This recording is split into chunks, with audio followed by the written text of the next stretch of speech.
a ton of points. The Mustangs averaged 39 points a game during the season, but in their 4 losses, they gave up 40. They're going to have to find a way to shore up that defense this year. The Callaway County Lakers. The Marshall County Marshals. The Lakers won 1 game a year ago. That got them into the postseason, where they took Hopkinsville to the wire before losing 28-20. Kenyon Franklin and Zachary Orange, 2 of the top players returning for the Lakers. At the quarterback spot, Franklin threw for 650 yards and 4 touchdowns, also added 285 more on the ground. Orange was one of the top runners as well, 281 yards rushing for a Laker team that averaged only 14 points a game last year. Marshall County has a new coach. Steve Etheridge takes over in Draftonville. The Marshals won 2 games a year ago. One of those came over Callaway County, 20-14. The Marshals returned their quarterback, Quinn Smith, who threw for over 500 yards and 5 touchdowns a year ago. Like Callaway County, Marshall County also struggled to score, averaging just over 11 points a ball game. The Graves County Eagles. The Paducah Tillman Blue Tornado. These teams usually put on a show when they get together. Last year, Paducah Tillman beat Callaway 34-13 on their way to a 9-4 season. They were dumped in the postseason by Taylor County 38-28. But expectations pretty high in Paducah this year. They've got several of their top skill players returning this year. Senior quarterback Cam Marshall threw for over 1,100 yards and 9 touchdowns. But the Blue Tornado graduated over 2,600 yards in their backfield to go with 36 touchdowns. Graves County went 7-5 last year, beat Grayson County in the first round of the playoffs, got thumped by Owensboro 43-0. That put an end to the Eagles season. Like Tillman, Graves County returns their quarterback. John Brown threw for over 2,000 yards and 22 touchdowns. And like Tillman, they're going to have to find somebody who can run the football. The Murray Tigers. The Webster County Trojans. It's safe to say nobody has worked harder to fill out a schedule for the 2020 football season than Zach LaGrange. They've had cancellations, they've moved games, they're traveling to northern Kentucky this year to take on Dayton. They were scheduled to play Jackson County this week up in eastern Kentucky. However, the slot with Murray became open, so they took it. The Trojans 3-8 last year with wins over Fulton City, Caverna, and Hopkins County Central in the season opener before losing to Paducah Tillman in the playoffs. Mason Wilson is back at quarterback for the Trojans. He threw for over 1,800 yards and 21 touchdowns, averaging 170 yards through the air. The Trojans will face a Murray squad that was 8-4 last year, knocked off Caldwell County in the first round of the postseason, but fell to Mayfield in the Class 2A playoffs 56-24. Rowdy Sokolowski takes over at quarterback for the Tigers. He backed up Hunter Utley last year when Utley went down with an injury. Sokolowski threw for 400 yards and 5 touchdowns. He'll be helped with the return of leading rusher Charvel McAllister, who ran for 1,160 yards and 16 touchdowns. Murray also featuring one of the top linemen in Western Kentucky in Sebastian Lawrence. After this week, Murray will host Trigg County next week and play the first of 2 against their crosstown rival Callaway County in 2 weeks before entering district play. You're listening to your Sports Edge Football Friday. If this community is as important to you as it is to us, are you guys hearing me? Test 1, 2, 3. For our WBKY local newscast at 6:30, 7:30, noon, and 5. 20 newscasts a week means we're committed to keeping you informed on local events. You can also find news when you want it at WBKYOnline.com. Thanks for listening to 1580 103.3 WBKY. Fortner Gas is a full-service propane company offering services in Western Kentucky. You'll find offices located in Princeton and Cadiz. They're your local and family-owned propane supplier. Browse their website and discover the many services and products available to you at Fortner Gas. Test 1, 2, 3. You should be able to hear me. Test. Are they hearing me? Dennis. Already your propane supplier? Say thank you. If not, they'd love to be. Contact Fortner Gas Company, a family tradition of service since 1951. Well, that's it. don't do that. For pregame coverage of the Now I can hear me. This has been your Sports Edge Football Friday. Can you hear me? Yeah, take that down just a little bit, Tess. FM and worldwide at WPKY. Can you hear me? Yeah. Mine is still too loud, Tess. Are you hearing me over there? Yeah, I can't hear me again. Can you hear me? I'm sorry. I can hear you now. I can hear me. Right there is good. Local video, local news. Now I can't hear Bob yet. Weather information and of course contests. Can you hear me now, Dennis? Yeah, I got you now. Okay. Let me get that off your foot there, Bob. Click the Listen Now There we go. button. We've made it easier to find your favorite information. WPKYonline.com. We need a little hook under here, don't we? We- When we say expect great things, what we're really Are you saying hearing is Todd? Or Planters Dennis? Bank is here to Todd? provide the financial services Well, we haven't hooked Todd up yet. and the strength of our community. It is a full-service financial institution. Our employees have a true No. passion for helping our neighbors. I didn't think Todd is here yet, is he? They didn't hear Todd? The rest of the Planters I didn't know he was here. I hadn't seen him. 208 North Jefferson. I haven't seen him. Planters Bank, member FDIC and equal housing lender. He's usually down at the bench on the. Tiger football is on the air on 1580 103.3 WPKY on your free WPKY app and worldwide streaming audio on WPKYonline.com. It's time for the Caldwell guys County hearing me? Coaches Show. Yes, on I can hear you. WPKY. You hear me? Yes. I'm not hearing you. Why not? Hang on. Good evening, Tiger fans, and welcome to another All right, year now of talk, high school Dennis. football. Yeah, I can hear you now, John, really well. This is Will, the Will Barnes Pregame Hello? interview. Can you hear me? Proposed Yeah, okay, now I'm hearing you. You hearing me? Yeah, Times have got you. celebrated down up here that we Okay, have good. a football season, but a season is about to happen. This game tonight will be the first game for new Tiger head coach Will Barnes. We will get his perspective on the season after we return from these messages from our sponsors.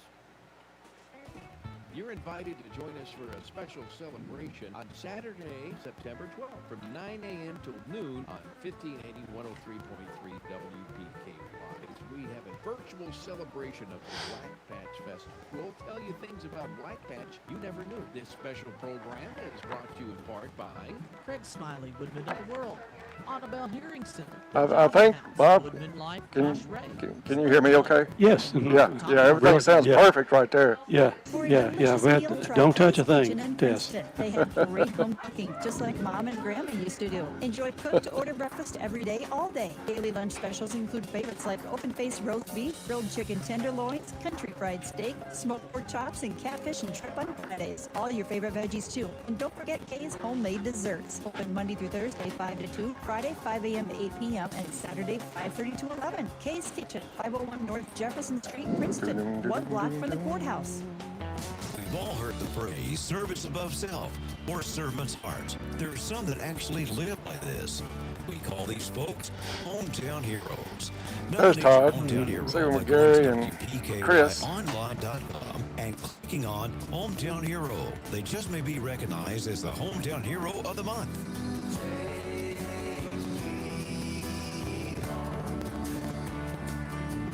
Black Patch Grill says, "Go Tigers! Good luck this season." Welcome back. Tonight, our opponent will be the Crittenden County Rockets, who returned several outstanding players from last year. The Rockets bring a squad of 40 players to Tiger Stadium tonight. Will, with COVID-19 and the uncertainties yet faced this summer getting the Tigers ready for the season and being your first game as head coach, what are your feelings heading into tonight's game? We're really excited. Like you alluded to in the intro, there were times where we weren't sure if we were going to be able to get to this point. But, we're really excited and fortunate to be playing tonight. And for the viewers, listeners out there, Will is the son of David and Rachel Barnes. David, a longtime coach here at Caldwell County, tied with most wins in Caldwell County history.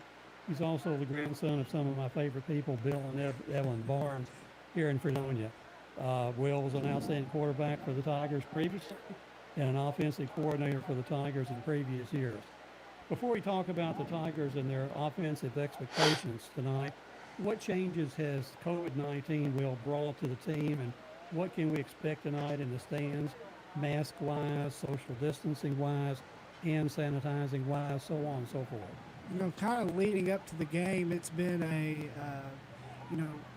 situation where us as coaches and the administration have had to think about every single aspect of not just practice or a game, but how people arrive, how people leave. So we've really had to break down, piece by piece, the whole process. So it's been a diligent process, and things we've worked on for months that you're going to see on Friday night. But as far as the game goes tonight, they're going to be limited fans, obviously. People will have to have masks on. I think you're supposed to sit with the people you come to the game with. So there's a lot of different things that's going to make it look different from a fan perspective. But, I think everybody's done a great job to make sure we have as many fans as we can to make it as safe for everybody as we can. And I think we found that balance. And, it'll could change next week. It's just like everything else. I think things are changing daily, and we'll learn from some things we're doing, and that's what we've done this whole time is tinkered with this or that to try to make it just a little bit better and a little bit smoother. From a coaching aspect and a team aspect, our players will have to have masks when they're on the sidelines. The coaches will be masked the entire time. We've had to manage our water, how we're going to do that, because we can't use the same process that we typically use. So I will say our parents and the people in the community have done an outstanding job, like they always do. If we need water bottles, we need gators, or we need whatever we need, they've stepped up to the plate and made it a lot easier for us. And you're right, and also kudos to the athletic director, Kim Farmer, and your staff and everybody in the school system, because it is a unique situation that you've had to delve into. Water bottles, like you just mentioned, how that's going to be dispensed, so on and so forth. But all that aside, let's talk about what we can expect to see the Tigers tonight doing. Similar offense to this past several years, Will? Yeah, it's we're not going to change a whole lot schematically on offense. It's going to be basically what you've seen since 2006. Obviously it's evolved a little bit since then, but the same base principles and kind of what we're trying to do has not changed. And it's been successful, so I don't see any reason to change what we're doing schematically on offense. And only losing 4 or 5 players from last year's team, we return a lot of talent to this year's team. We can talk about the quarterback right now. Will be Russ Bashir. Yes, Russ, was our starter last year, and he's coming back this year. I think you'll see better Russ Bashir just from an experience standpoint. Having a year under your belt, he kind of knows what to expect, and he's a hard worker. So he's made a lot of good strides in the offseason. I know last year Derek Hamilton was a moose horse at running the football. Who will be our running backs this year in your lineup? Yeah, Derek was a big part of our offense last year, so that's something that we're going to have to replace. But the thing about that is, we've got a lot of offensive linemen that are back from last year. Even if they didn't start, they every game they played quite a bit of varsity football, so that'll be good. I think the main guy you'll see back there at the running back spot is Travion Samuel, who has had some carries and varsity action the last 2 years, and we're very confident in what he can do. He's a little bit different type of player than De'Eric. De'Eric was really explosive, really fast. Travion's more of a power runner. He's wanting to get downhill, run between the tackles, and he's a lot more physical than De'Eric was. When Travion runs the ball, I get to do my Chris Berman impersonation on that. Obviously, we got receivers coming back, and I'll mention 3. I know we've had more than that. Barry Wells, Tate Van Hooser, Trent Branch. They've had a great fall so far? Yeah, that's the good thing about having limited time practice time is, even on both sides of the ball, we've got a lot of guys coming back, and the receiver spot is the exact same. So, Tate does a lot for us offensively. He moves around quite a bit. We use him in a couple of different ways, and he's just a really, smart kid and knows what's going on. So that helps, quite a bit when you can do a little bit different things with him. And, I think Trick Branch, he didn't play as a freshman. We had a good group his sophomore year at receiver. So he had a ton of varsity action. And so I think early in the year last year, he kind of was just figuring out, what was going on. And then you look at the last half of the year, was probably our best receiver. And, he's worked extremely hard, and I think he'll have a really big year this year. There's nothing like experience, and I saw the same thing in Tripp's evolution last year into really a fine, outstanding player by the end of the season. Great hands, highly intelligent. So obviously Russ has improved with his passing skills, I'm sure, over the summer. He's a year older and much more experienced. Yeah, I think just, when you're playing quarterback, that first year, especially early, your head's kind of spinning and you don't really know what's going on. I remember whenever I was a sophomore, that whole year, even at the end, it was kind of, my head was spinning the whole time. And then you get to that second and third year, and the game slows down a little bit. You're more familiar with what's going on and how things work, and I think it just lends itself to kind of having that jump in that second year at the quarterback position. Well, it just is a great. If you have experience, you've been there, done that, and it's not as hard to get back into the rhythm once you rely on that experience pass game. Also, you mentioned earlier, alluded to the offensive line. Almost returns intact and maybe does return intact. I can remember the last couple of years just really being impressed with Dalton Haney's ability to snap the ball, and almost never a bad snap. Yeah, Dalton's kind of the leader of that group, and it's a really special group. Those guys are really good friends, and if you talk about one of them, they all take it personal if you talk bad about them. So well, let's talk about the rest of them. I can remember a couple of them. Sam Torch. Yeah, Sam Torch is back. Who started just about every game. He'll play a guard. And Gavin Board, who played a little bit last year, is back. He'll be on the starting offensive line. Brady Holman's a sophomore that kind of like Gavin was a guy we put in there if we had an injury or something like that. So he got to play a couple of varsity games. Michael Vickery will be back at a tackle spot. And Barrett Cotton, is he on the offensive line this year? He's on the defensive line. So we lost Luke Stowns, but the rest of those guys that I just mentioned, even if they didn't start every single game, they started a handful of games and played, a decent amount of varsity football. One receiver and back I haven't mentioned yet is Logan Smiley, and he's going to add a lot of dimension to your attack. Yes, he's. I'll tell you what, when we got back when we hadn't seen him since March, we got back in June. His body really changed, and his shoulders are getting broad. He's starting to muscle up, and I think he'll have a good year. He's extremely athletic and somebody that can play a receiver or a running back spot.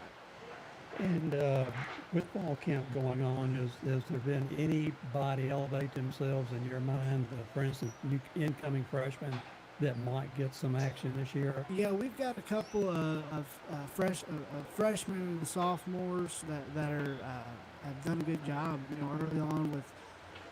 I told those guys, usually we would start July 15th, and we'd have a month, of practice to get them ready to go, which is huge for some of those freshman, sophomore guys that could play, on Friday nights. This year, we really only had 3 weeks to get those guys ready, but we've got a handful that'll be playing tonight, and a lot of them will be on defense, and some of them are backups on offense. But Logan Chambliss is a kid that was a really good JV player for us last year. He'll find his way on the field on one side of the ball or the other. Keenan Richardson is a similar type player. It's a good athlete that'll find his way on the field at some point. Demarius Thompson, who's a freshman, is going to end up being a really good player. Once he figures everything out and how good he can be, he's going to be a really talented player. We'll kind of ease him into things, but I think he's going to be really good. And some of these players will get experience on kickoff returns, punt returns, and things like that. So you can get them baptized a little bit that way, and then they keep improving, learning their role, and find themselves in a game later on. Right. And this year, typically we don't hold out, or we don't play a lot of kids on JV that might even be a backup on our varsity team. So this year we may play some of those kids early in the JV season just to get them out there and get some snaps, and then they towards the end of the year they may not even be playing JV as we kind of get into this thing. Looking at how the Rockets may defend us tonight, what do you expect, and who should be concerned with as far as anybody on the Rocket defense? I know they've got a pretty good group of linebackers coming back. Yeah, I think their whole defense is kind of centered around their linebackers, and the first guy you probably hear about is Tyler Boone, and he's a great player. Really physical player, plays well sideline to sideline, but I think the thing that stands out the most to me about him is his leadership, and he's the quarterback of that defense. And he's been playing for at least 3 years, probably played when he was a freshman. Since the third grade. Yeah, so he's got a lot of experience, and he's a really good player. But they've got a lot of kids that are out there on that defense that are really good football players. Easley kid's a D lineman. Noah McGowan, I think, will be a defensive lineman. You can look at their basketball team and find about 6-7 starters on this team, like Preston Turley. Yeah, he's another kid that plays on the D line and is a really good receiver. And Winter kid is another linebacker that probably doesn't get talked about enough because of the Boone kid, but he's a very active player, and they're just a really good defensive football team. Coach Courtney, who I played against in high school and college, actually, he does a really good job with their defense, and they'll be ready to go. They'll be fundamentally sound and locked in.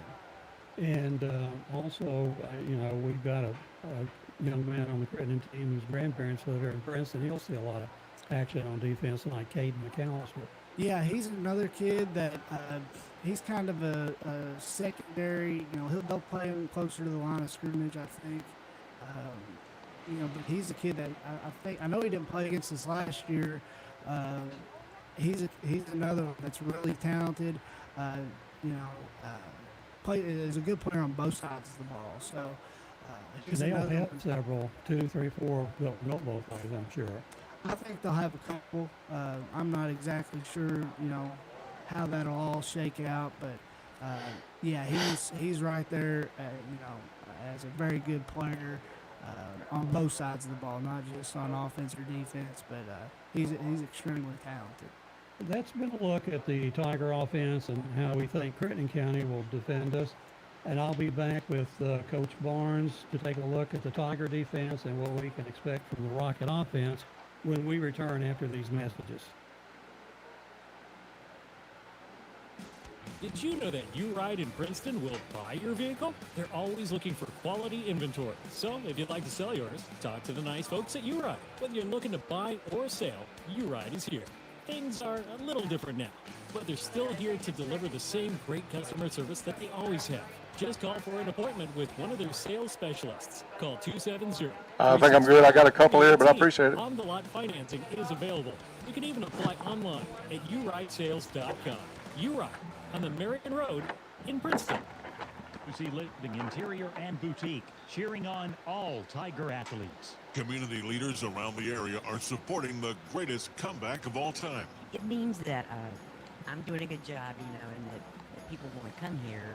And that's my goal. Main goal is to have a place for people to eat, non-smoking, where they can just enjoy a nice meal with their families. We found people have shopped at home, and we've tried to keep up with everything that's been needed, like masks and the Casey Jones sanitizer and things like that. We tried to provide it here at home instead of them going someplace else. I buy my groceries, my pharmacy, everything I buy Katie's. And that's just how I am. And that's where I send people, like tourists coming in. They want to know where to eat, where to shop, where to go park a camper, where to go fish, where to kayak, you know. It's nice to have a hometown business lady that knows everybody. The greatest comeback of all time is underway. Continue supporting local. Together, we can make a difference. And welcome back to the pregame interview with Coach Barnes. Will, it looks like the Rockets again will have a strong running attack, and I base that primarily on Alexander Tabor when they come to Tiger Stadium tonight. Who else do you see as an offensive threat for the Rockets tonight? You know, I think, you know, he's kind of their centerpiece on offense, and rightfully so.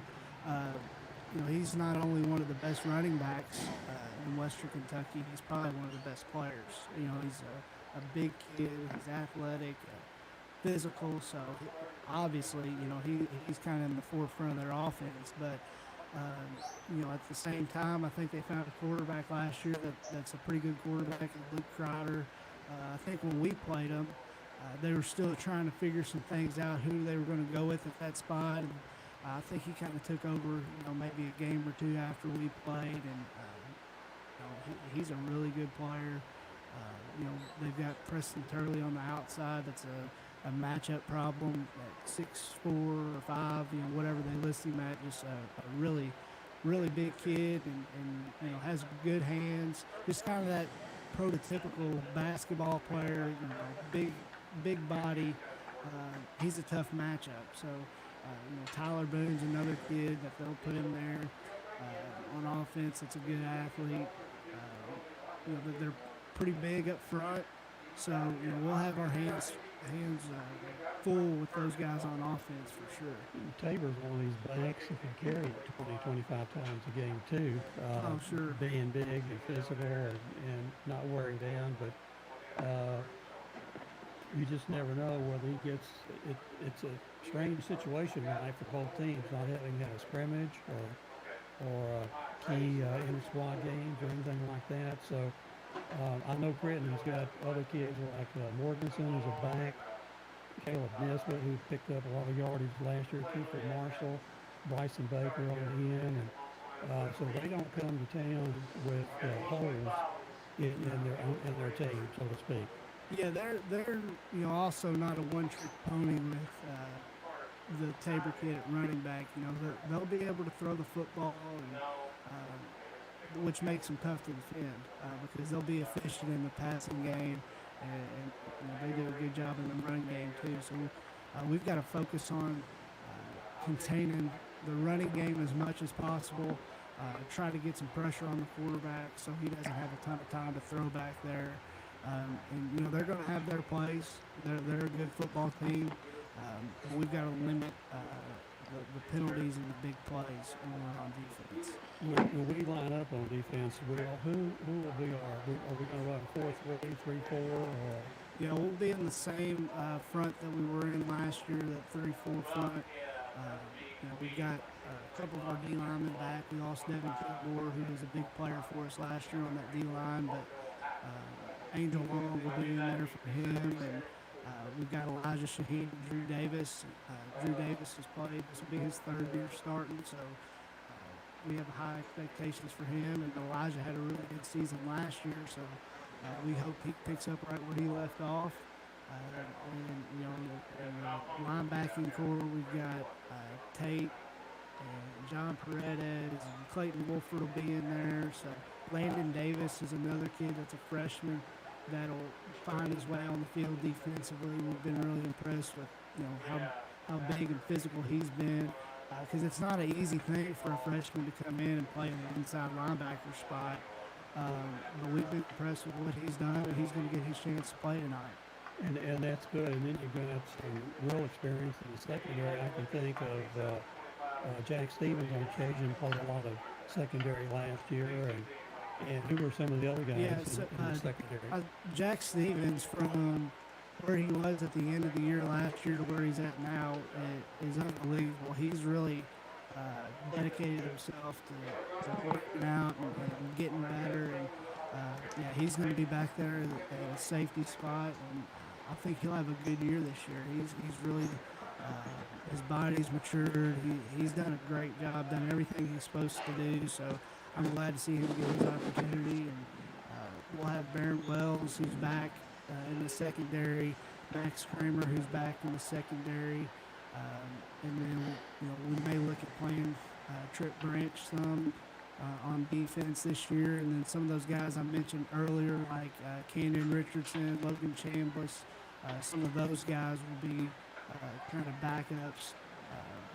And I say backup, but they're going to play quite a bit because, Barron's going to be a big part of the offense.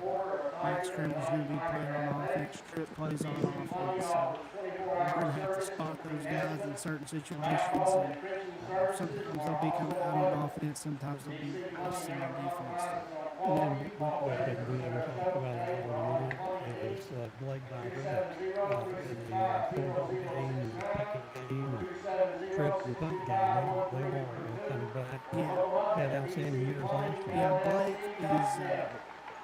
is really just a great athlete. And he's just like he's done every year. He's worked this offseason. So, I think he'll have a good year, just like he had a good year last year. He's a really good kicker for us, and it's nice to have when people take those extra points for granted. But if we get a good snap and good hold, he's going to hit it just about every time. And that's a big weapon for us. And he can, he's got a great leg. So I hope we can maybe get some kickoffs in the end zone, but I know he can get it back there pretty deep, so we can cover it. And then we talk about Trip. He does a great job punting as well. And that's another thing that probably goes unnoticed a little bit, but when you can flip the field on somebody, that's a big deal in the game. And then he runs somewhat the soccer style approach to kicking the ball. So he takes 2 or 3 steps and looks up and sees open field. He's got the green light to run. And obviously he's playing on offense, so we feel good with the ball in his hands. So if he sees some grass to run to, he's got the authority to do that. And as we go into tonight's game, how healthy are we as a football team? Yeah, we probably have hit a little bit more in practice than we typically would, just because of the no scrimmage, not having a scrimmage. But we've held up pretty good and should be pretty healthy in tonight's game. And also, I know coming up Monday is a JV game, and that's where I watched my son get better for his junior and senior year with the JV football games as a freshman and sophomore. We got one this coming Monday night, do we not? Yes, we do. We're playing, I believe it's Madisonville. I'll have to double check the schedule. I'm looking forward to getting some of those younger guys and some of those guys that are going to play on Friday nights, getting those guys some more reps on Monday night. Just from the state, it's been a shortened practice schedule. There's had many scrimmages, so getting them out and getting some game reps will be good for those guys too. And looking at the coaching staff, Will, I know and I think I'm correct in this, Bradley is retired from coaching football. Yes. And your staff is pretty well intact except for Bradley? Yes, so Coach McClung will be doing the defense again. Coach McGowan will be helping out with the running backs, and defensive back, and he does a lot of our special teams. If you go back to the first game last year, Barron Wells had 2 special teams touchdowns, and Coach Mack has a lot to do with that. So I wanted him to do those special teams. He does a great job with that because that's an extremely important part of the game. Coach Riley's back with our D-line, linebackers, and helping out with the offensive line. We've hired Aggie Caps, who played. He's a little bit younger than me, but he'll help out with the secondary and receivers. Matt Wilson, who played, he was a senior in 2006. He's going to help out with our D-line and running backs. And, Matt's a guy that has been coaching junior pro for a few years. Once we had some spots open, he's a guy that I wanted to make sure we could get because, I know he does a great job, and we're really lucky to have both of those guys. Good. So we're not short-staffed, so to speak. Good. Any final thoughts, Will, going into the game tonight? Yeah, we're really excited about playing, and like we said at the beginning, we didn't know we would be able to get to this point back in even June, July, even into August. But we're glad to be playing, and we're fortunate to be playing, and I hope we take advantage of our opportunities tonight. Well, we wish you the best of luck tonight, Will, and that's going to end this edition of the pregame interview with Tiger head coach Will Barnes. Will takes his place in Caldwell County football tradition tonight, stepping into some big shoes left by his dad, David Barnes, former coach Pat Gates, and last year's coach Wayne Gallon. The Tigers face a longtime rival tonight in Crittenden County at Tiger Stadium. With the limited seating capacity, I invite you to listen to the radio broadcast from WPKY-FM 103.3 and the live stream at WPKYonline.com. The video will be live tonight, not delayed. Join Dennis Stevens, Todd Griffin, Chris George, Gary Goodacre, John Miller, Cass Allen, and myself for the action following this interview. And for Tiger head coach Will Barnes, this is Bob Hayes thanking you for your time tonight. Please stay tuned for the live broadcast of tonight's game. Okay. You guys got about 1 minute to commercials, and then you're going to come into the pregame. Is owned and operated by Delbert Raider. Delbert has been in the agricultural field for over 40 years and is well known for his knowledge of used equipment. Raider Auction holds 4 consignment auctions a year, and they buy and sell equipment on a daily basis. If you're looking for a piece of equipment, they'll do their best to locate it, and financing is available. Contact Delbert Raider at 270-881-2610 or Amy Ezel at 270-604-2880 for all your used equipment needs. Raider Auction Company, Skyline Drive. You're invited to join us for a special celebration on Saturday, September 12th, 9 a.m. to noon. Dustin Cash. We have a virtual celebration of the Black Patch Festival. We'll tell you things about Black Patch you never knew. This special program is brought to you in part by CNC Boutique, Fredonia Valley Bank, Joshua Tree, West Kentucky Real Estate, and H&R AgriPower. Good luck to all Tiger athletes from Bella Marie Boutique. Go Tigers. Penny Rock Home Medical hopes all Tiger athletes have a great season. Go Tigers. Time to head live to the stadium for a preview of tonight's action with the WPKY Sports Crew. The Caldwell County Tiger pregame show is on the air. And good evening, everyone, and welcome to Tiger Stadium. Tonight, the Caldwell County Tigers take on the Crittenden County Rockets to kick off a season that for most of the summer maybe appeared to be in jeopardy, but after a strong majority vote by the KHSAA and less than enthusiastic support from the governor's office and the KDE, we begin the 2020 season tonight, slightly late, with a big opening game with the Crittenden County Rockets. Hello, and thank you for joining us here on the Show Plumbing pregame show. Dennis Stevens here along with my broadcast partner, Bob Hayes, as we enter our 6th season of calling Tiger football. Also with us tonight is the rest of our Tiger broadcast crew. Tess Cowan is on stadium production, John Miller on station production, or as we used to say a long time ago, John Miller back in the truck. And last but certainly not least, Todd Griffin reporting from the sideline. we'll take a short break, and when we come back, we'll start the preview of the game, talk about the COVID restrictions, and get our first words from Todd down on the field when we return on the Shoat Plumbing pregame show on 1580, 103.3 WPKY. Southern National Bank, we place a high value on the well-being of our customers and communities. With that in mind, we are taking steps that demonstrate how much we care about you. Our drive-through lanes will be I'm assuming we'll have national anthem about 10 till. Usually, I think that's what they try to do. Bentley Furniture will be the next commercial, and you'll come on after that. You'll hear the bump back music. Just talk over it, and I'll fade it down. Okay, sounds great. Thank you. Member FDIC.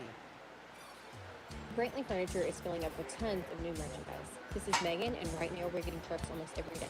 We don't know how long this will last, so if you're thinking new living room, bedroom, or dining room furniture, now is the time to buy. We do offer 12-month sales cash financing. We appreciate your business, support local, it makes a huge difference. Check our Facebook and Instagram for updates and pictures. Brant Furniture in the heart of downtown Princeton, open Monday through Friday, 9 to 5, Saturday, 9 to 10. And Reed says,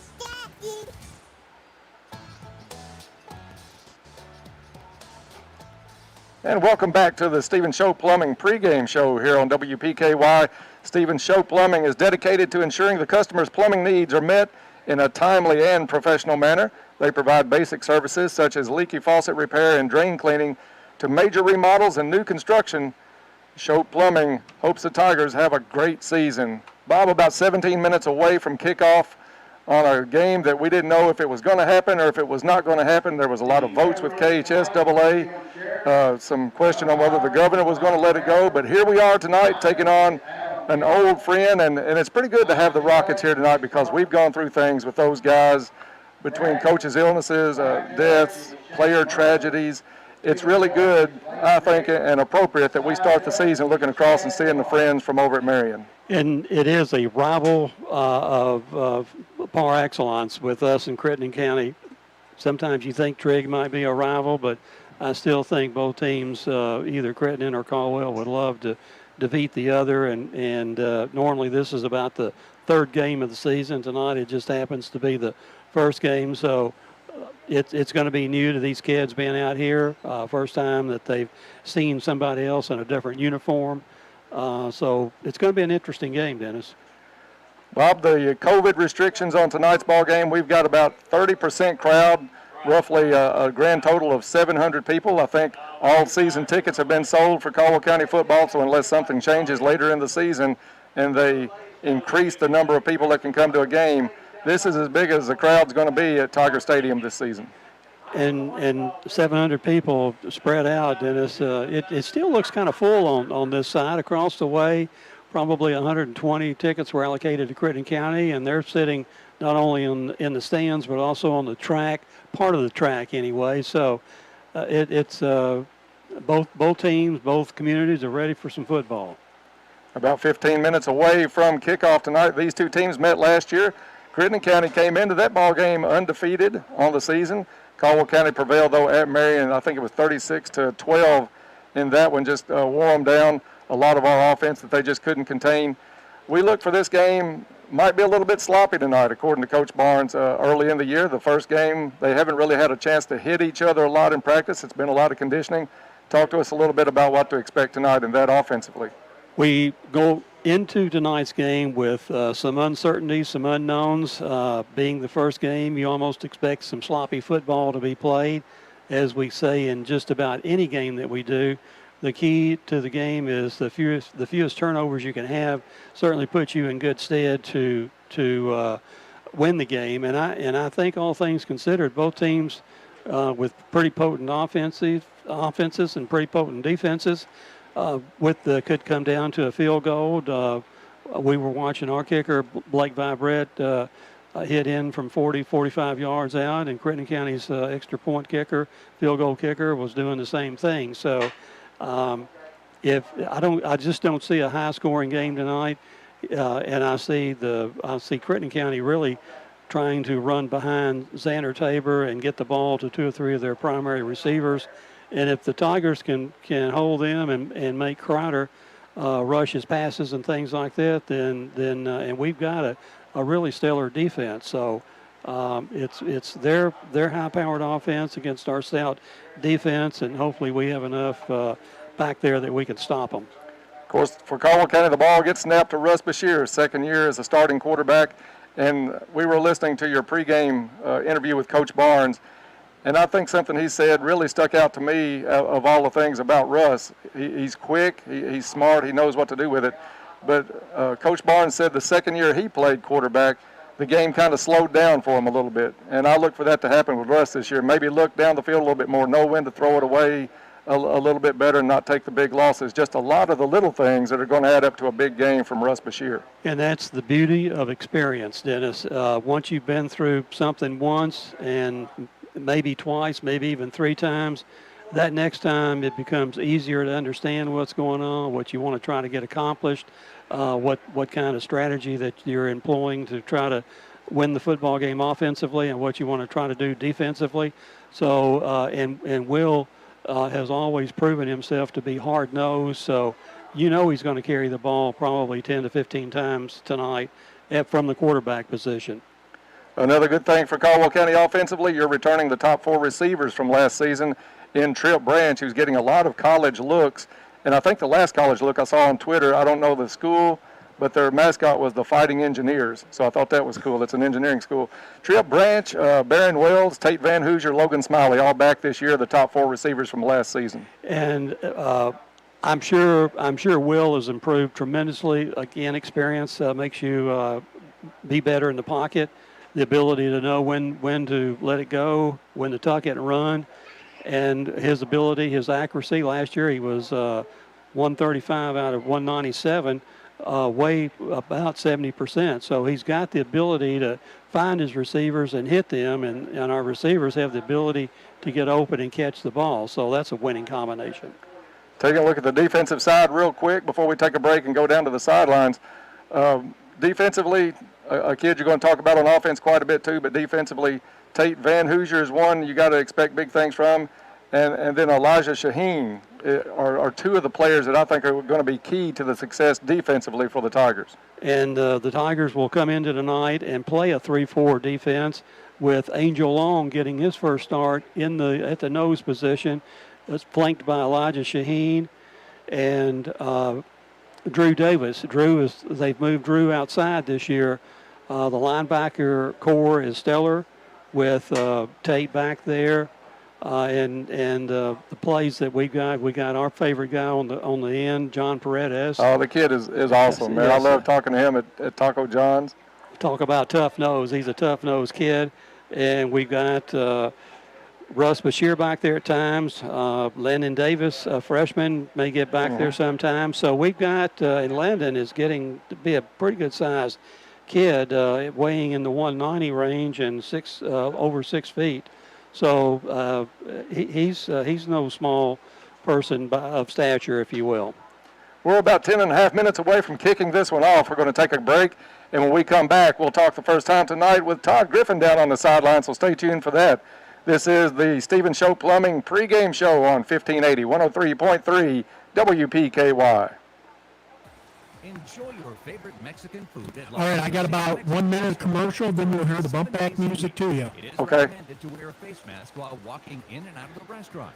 They're operating at limited seating capacity and offering. Did you hear what I said there? 1 minute of commercials and then back to you with the bump back music? Yeah, that sounds great. Social distancing. Great. They appreciate your business and are ready to serve you. Stay safe. La Pontesina Mexican Restaurant, Princeton and Marion.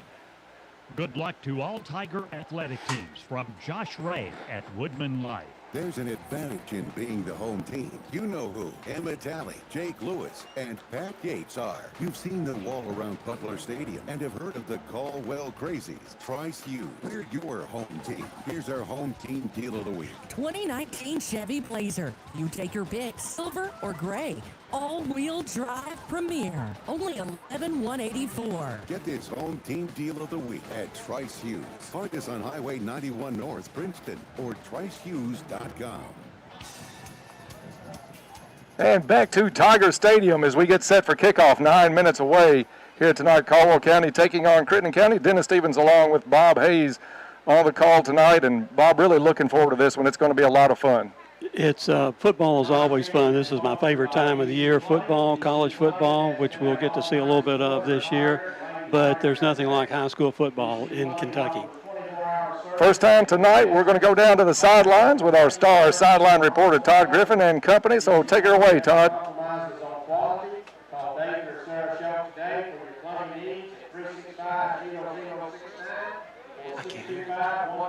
Is his mic up?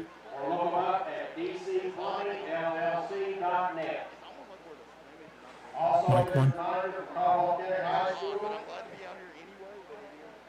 Yeah, I can hear him a little bit. Just Turn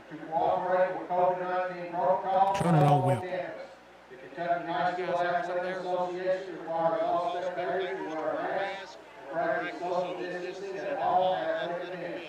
Please remember that your moderation affects your child's ability to play the game they love. We thank you for coming to tonight's game and hope you enjoy the game.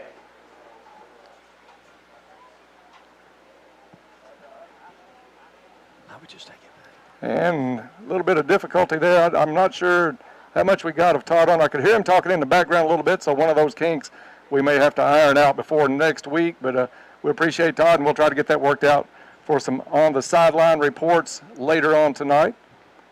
Bob, I'm not sure about the national anthem. I'm assuming there still will be one. Usually they play it about 10 minutes before kickoff, but tonight's been a little bit different. Ladies and gentlemen, and welcome to This may be it coming up here. Familiar voice in the background, stadium announcer Frankie Brown has been here a lot of years, and it is time now for the national anthem, so we'll stand for that, and then when we come back, we'll talk about the coin toss change tonight in the ball game. Magnolia 2 wants to wish all Tiger athletes the best of luck this season. Go Tigers!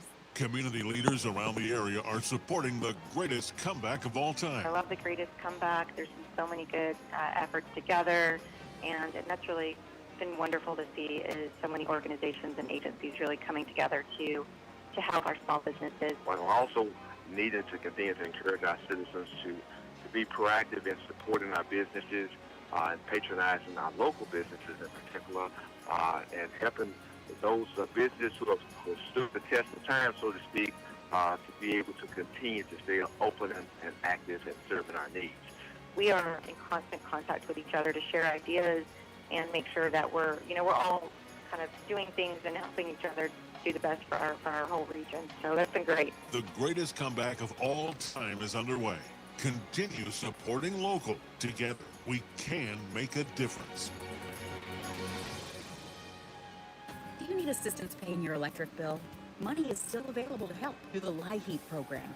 Your friends at Penny Ryle Electric urge you to take advantage of this important opportunity. Applications will be accepted by the end of October or until funds are depleted on a first-come, first-served basis. It's as simple as a phone call to Penny Ryle Allied Community Services in Hopkinsville at 270-886-6341. Penny Ryle Electric, proud to power your life since 1937. Then, now, and always. Some of the best times are on the lake, eating your favorite food, sipping on a drink, and listening to live music. The Summer Concert Series at Eddy Creek Marina Resort is open for business. Live bands every Saturday night. Sit back and grab some of your favorites at Echo Charlie's, like a homemade crab cakes, Papa's Key West Soul Rings, or the hand-patted Barkley Burger, pontoon rentals, cabins, and more to enjoy at Eddy Creek Marina and Echo Charlie's this summer.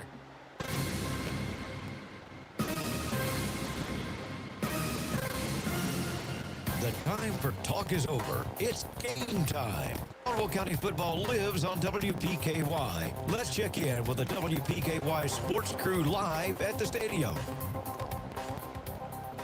And back to Tiger Stadium as we get set for kickoff tonight. The Rockets and the Tigers here at Tiger Stadium about 4.5 minutes before we kick this one off. I want to talk a little bit about one of our sponsors tonight, Bob, before we get into the coin toss information. Stephen Show Plumbing sponsoring our pregame show this season, and we're glad to have those guys along with us. They are dedicated to ensuring their customers' plumbing needs are met in a timely and professional manner. They provide basic services like a leaky faucet, which I may have to call them on. I have one of those as we speak, and drain cleaning to major remodels and new construction. Have a great season this year to the Tigers from Stephen Show Plumbing, and really glad to have those guys on. Got a phone number for them too if you want to call them.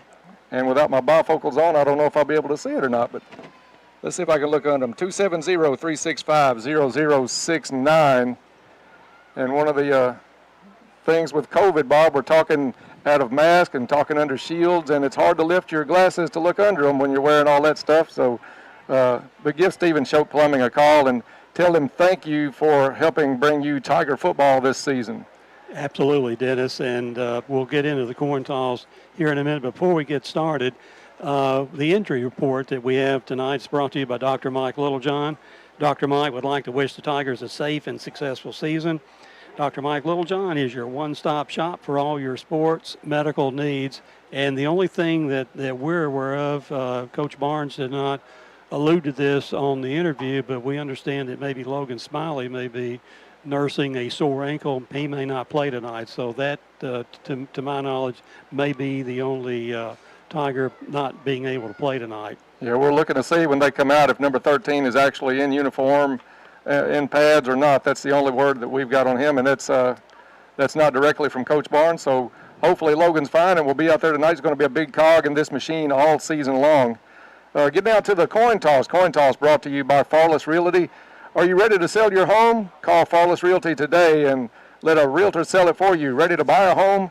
Don't waste precious time. Farless Realty can help, and interest rates are still reasonably low and very low in some places. They can work with you on that and find you the best. They will work hard to find a home that will fit your need for you, your family, and your budget.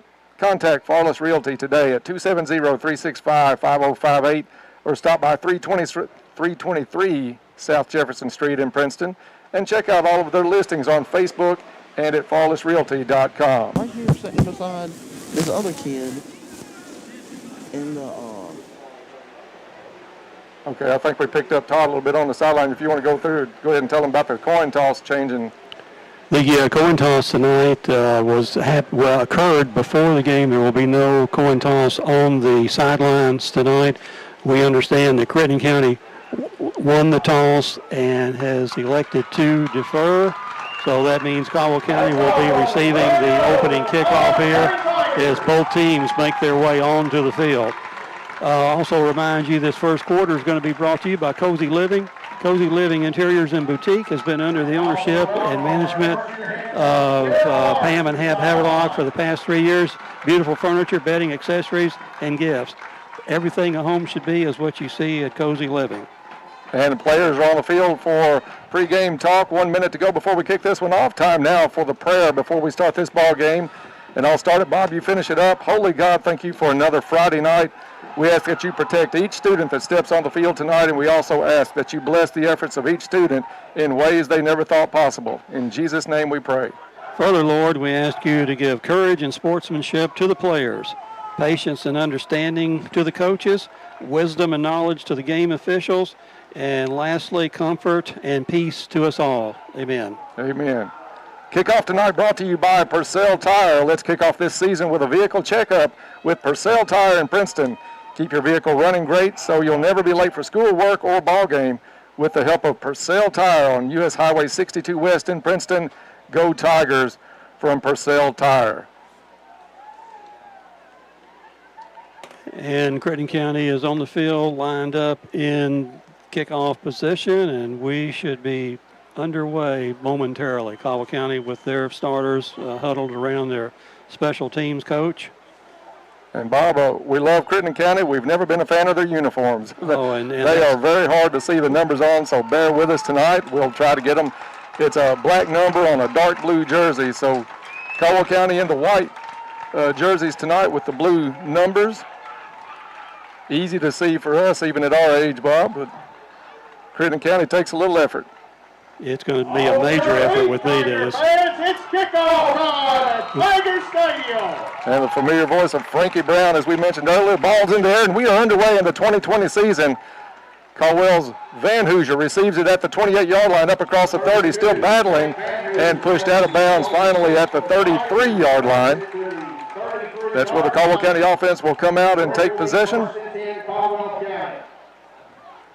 As we said in the pregame, Russ Bashir, starting quarterback for the second season.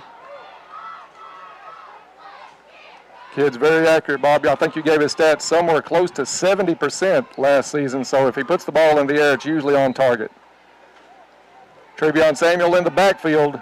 2 receivers to the right. Handoff is to Samuel. Tries to go left side, pushes a couple of tacklers across the 35-yard line to the 36. Gain of 3 on first down. 2nd and 7 coming up for the Tigers. Caldwell County going towards the Marion Road here to open up the ball game. 2nd and 7 for the Tigers. Bashir rolls out to the right, looks down the field, complete to Wells. Wells across the 40, 45, near midfield, and pushed out of bounds. I think he's going to be in Rocket territory. Tiger 48-yard line.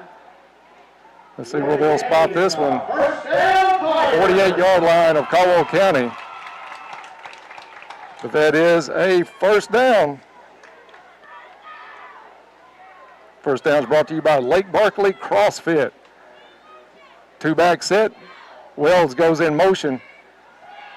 Bashir looks down the field, complete to Van Hoosier at the 38. Still on his feet. A gang of Rockets finally bring him down inside the 35 at the 34-yard line. Good hard run after the tackle by Tate Van Hoosier. And another Lake Barkley CrossFit first down for Caldwell County. Tate running really hard on that particular play. Bashir, 1-back set. Handoff goes up the middle. Tripped up near the line of scrimmage was Trevion Samuel. Still got down to the 30. 4 on the play. 2nd down and 6 coming up for the Tigers. He's not the Derek Hollowell last year with the speed and the ability to get outside and bust one, but up the middle, he's as punishing as anybody around. He ran hard on that particular play. Nothing there, and he picks up 4 yards. Tight set, 2 receivers to the left. Bashir keeps it himself. He's going to be hitting the backfield and throwing for a loss. Bashir on the quarterback keeper. He's taken down in the backfield. Loss on the play back to the 34-yard line. Loss on the play is back to the 34-yard line. That'll put it back to 3rd and 10. 3rd and 9 for the Tigers. Snap is back. Bashir looks, wants to go over the middle. Incomplete, looking for Branch, a little bit underthrown. So a promising drive stalls out at the 34-yard line of Crittenden County. Looks like Caldwell's going to keep the offense on the field and go for it. Just a couple of minutes gone here in the first quarter, no score. Bashir has Samuel in the backfield, 2 receivers to each side. Looks to the sideline to Coach Barnes. Crittenden County's going to drop back a little deep on the coverage. Still in man-to-man. Bashir takes a snap, looks, sees a hole, tries to go up the middle, and he's going to be brought down back at the 39-yard line. Bobby would have been a long attempt for Viverette. I think that's why they were going to go ahead and go for it. That was at the range probably of Blake, but they decided to go for it. And it'll be a turnover on downs for Caldwell County as Crittenden County will take over at their own 39-yard line. Yeah, the pocket opened wide that time, but collapsed quickly, and Russ gets through that initial tackle. He may run for a little bit. Russ is probably one of the fastest, if not the fastest, offensive player. So Crittenden County will take over. They'll come out of the shotgun to 1-back set. Handoff to that back, gets across the 40 near the 45-yard line. And it's going to be number 5. That's Tabor. For Crittenden County, Xander Tabor. It's going to be pretty much Tabor, Turley, and Boone for Crittenden County. Picked up 5 on the play.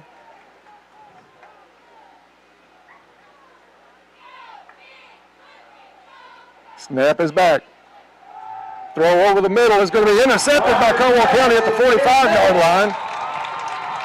Just stepped right in and picked that one off. We'll pick up a number as they come out of the pile. That's Barron Wells with the interception. 21, Barron Wells on the interception for the Tigers. Luke Glider with an interception on his first pass. Where it will be first down, Tigers. They'll spot it at the 46-yard line, first down, Caldwell County. Coach Barnes said that would be big, as who wins the turnover battle. Bashir, low snap, picks it up, hands it off to Samuel. Samuel fighting, spin move up to the 48-yard line before he's brought down. They may give him the 49 as he reached out at the last. Want to welcome all the folks watching us on the live stream tonight. We are able this season to live stream each and every home game for Caldwell County, and we're glad to do that and happy for the honor. So hello to everyone watching and listening tonight. Second down, Samuel in motion. Bashir goes to Branch, far side. Branch pulled down by the jersey. It'll be a loss on the play. Shear's pass is complete. So Crittenden County with the swarm on the outside. Takes Branch down by the jersey. A loss all the way back to the 43-yard line. Brings up 3rd and 13 for the Tigers. Third down and 13 for Caldwell County. Samuel in the backfield.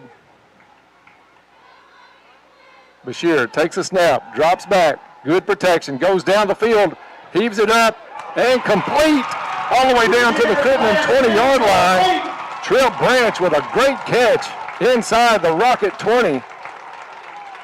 It'll be marked at the 18-yard line. Big catch, Trill Branch.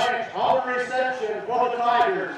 And that's one of the reasons not only the Fighting Engineers are wanting that kid, there's a long list of colleges looking at Trill Branch. Pick up of 39 yards on that pass play. Pull that one down in some traffic. It was decent coverage by Crittenden County, but Branch able to reel it in. Snap to Bashir. He's going to keep it. Go to the right side. Turns the corner and maybe picks up a couple.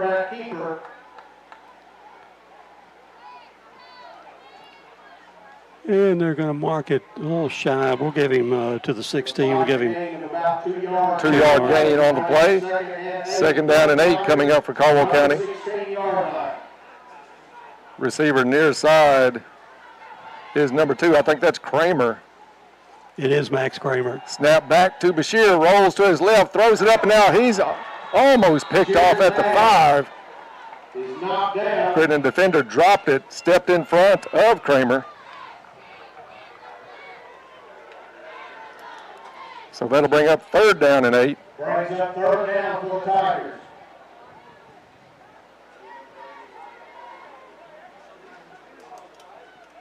Travion Samuel will be the lone back in the backfield with Bashir.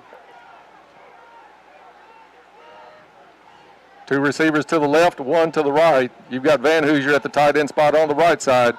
Bashir fakes the handoff, goes up the middle, picks up good yardage, still on his feet to the 15, to the 10, and stopped right at the 10-yard line. And it's number 14, Bashir, on the keeper, and he takes it to about the 10-yard line. He'll be short of the first down. It'll bring up fourth down. 4th and 2 coming up for the Tigers, and it's going to bring up 4th and 2. Caldwell County brings in big Connor King in that line.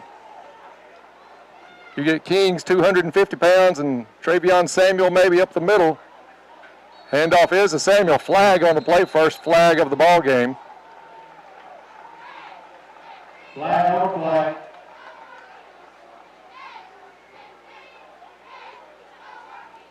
And it's going to be procedure against Caldwell County.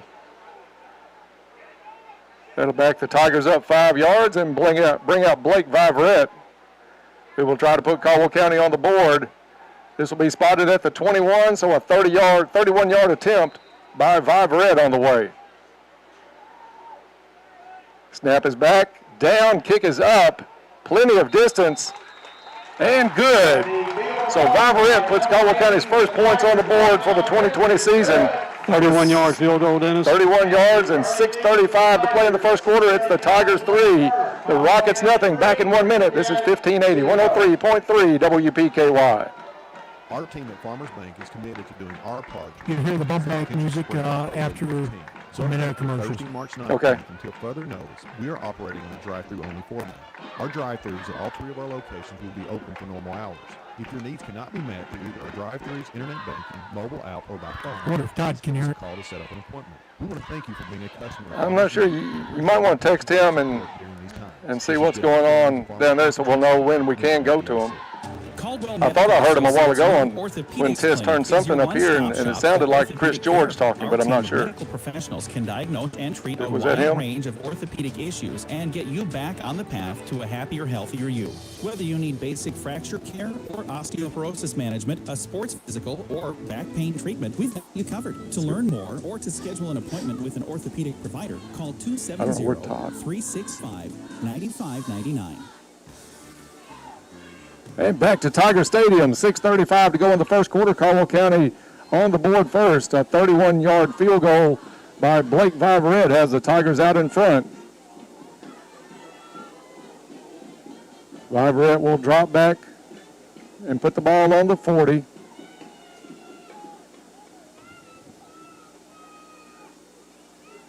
Bob, weather conditions pretty good for middle of September. A little bit of breeze coming in.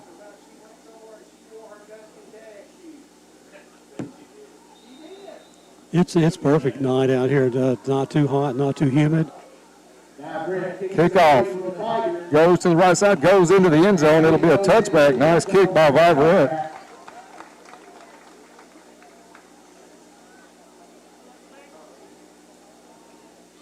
And Crittenden County will come out 1st and 10 from the 20.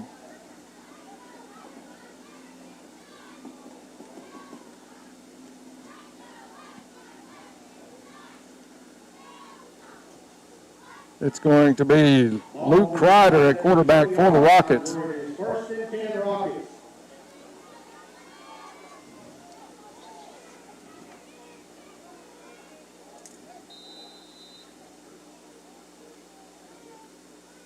Kreider in the shotgun, one back behind him.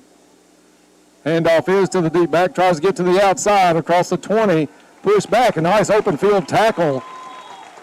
I think that was Kramer. We'll check that number. Max Kramer on the tackle. Good tackle on Xander Tabor. Not an easy kid to bring down. Maybe half a yard on it. We'll leave it at 2nd and 10. Ball barely off the 20-yard line. He gets no gain in my record on that. I like it. Maybe a football leak, but that's hard to put down. I don't know how Kreider takes a snap. In the backfield, he had a tackle on him, gets away from it, flag on the play, and finally pushed out of bounds. Tabor on the carry. That was Tate Van Hoosier on the tackle, along with Clayton Wolford.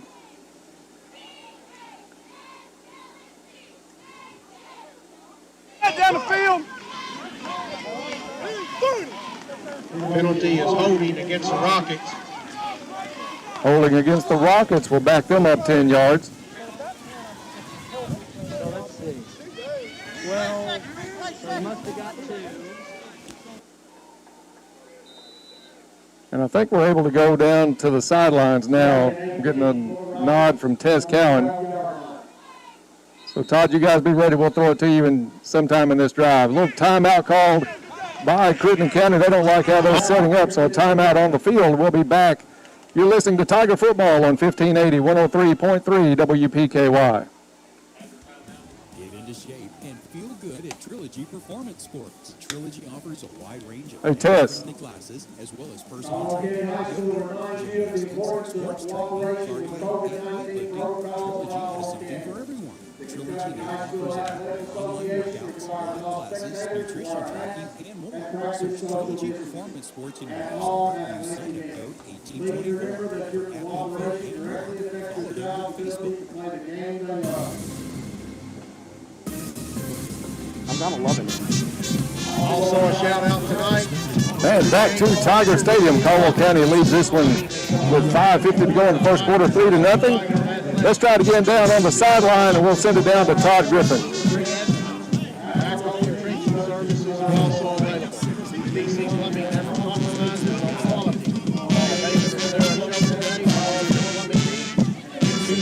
and still not working on our end. Todd, we'll get that straightened out, and might have to have you come up to the press box and see what we're doing down there with you. Timeouts this season, all brought to you by Travis Construction and Concrete. For all of your construction and concrete needs, as well as driveways, porches, foundations, and basement walls, decorative concrete, remodels, and more. Good luck, Tigers, and here's to building a successful year from Travis Construction and Concrete. Crittenden County back on the field after a timeout. Tries to go over to the right side. Tackle again by Kramer. Pushes him out of bounds. And Tess, we're picking up a lot of that field mic down there in the background. There we go. Pickup of maybe no gain on that play. I don't know. I'm rubbing my ears with the whistle blew down there to stop the play. It was pretty loud. Crittenden County out of the shotgun. Two receivers to the right. Crowder drops back, goes over the middle, bobbled and dropped. Flag on the play. Came in late.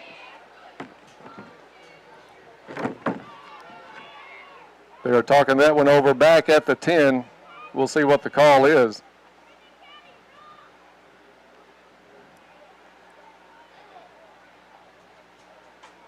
Still waiting. Oh, they're going to wave the flag off. No flag on the play. Flag is being picked up.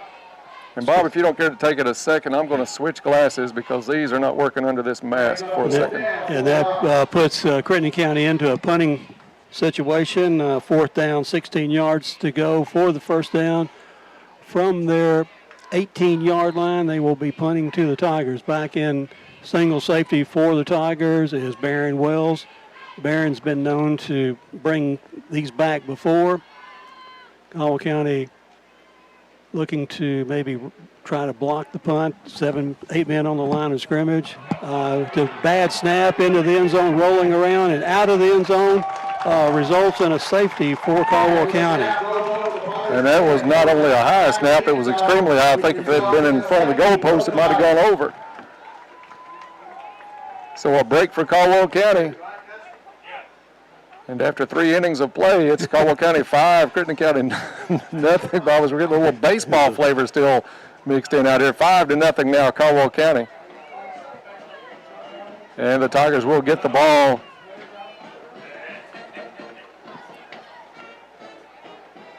Not the start that Crittenden County wanted tonight.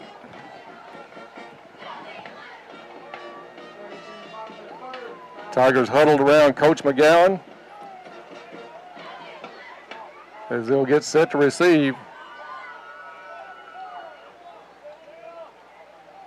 And the ball just barely got out of the end zone. Had it been rolling around back there, we fall on it. It's a touchdown, but we do, with the safety, retain possession of the football, and now Crittenden County will kick it off from their 20-yard line.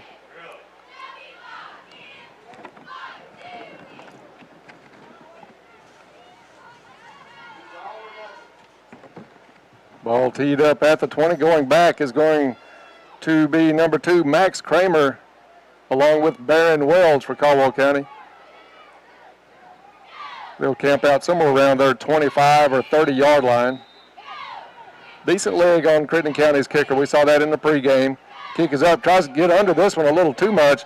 Up man, Tate Van Hoosier had it, bobbled it, and then falls on it. And the kick is taken by number 32, Tate Van So Tate not able to make the catch, but a heads-up play to cover it before anything bad happened. Caldwell County is still going to take over in Rocket territory at the 47-yard line.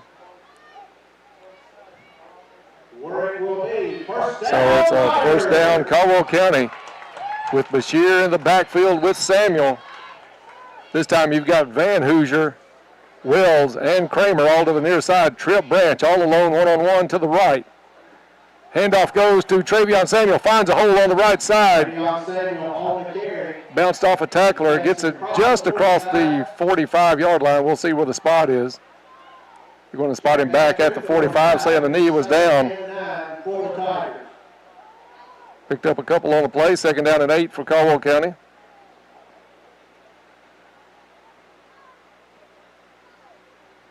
Bashir takes a snap, looks over the middle, quick hit to Van Hoosier, complete. at the 33, hit and tossed down at the 31-yard line. And he takes it to the 31-yard line with the gain. It's a first down, Tigers. First down, Caldwell County. First down is brought to you by Lake Barkley CrossFit. You can never be too healthy, too strong, or in too good a shape. Lake Barkley CrossFit has classes designed for anyone at any fitness level, and the first one's always free to come and try. Bashir, Samuel to his left shoulder. Looks down the field, wants to go for it all, goes up, and that's got to be an interference call. Flags go down. He had Branch. Branch had his guy beat, had good position, and the defender just pushed him to save a touchdown, but that's going to be near the 5-yard line.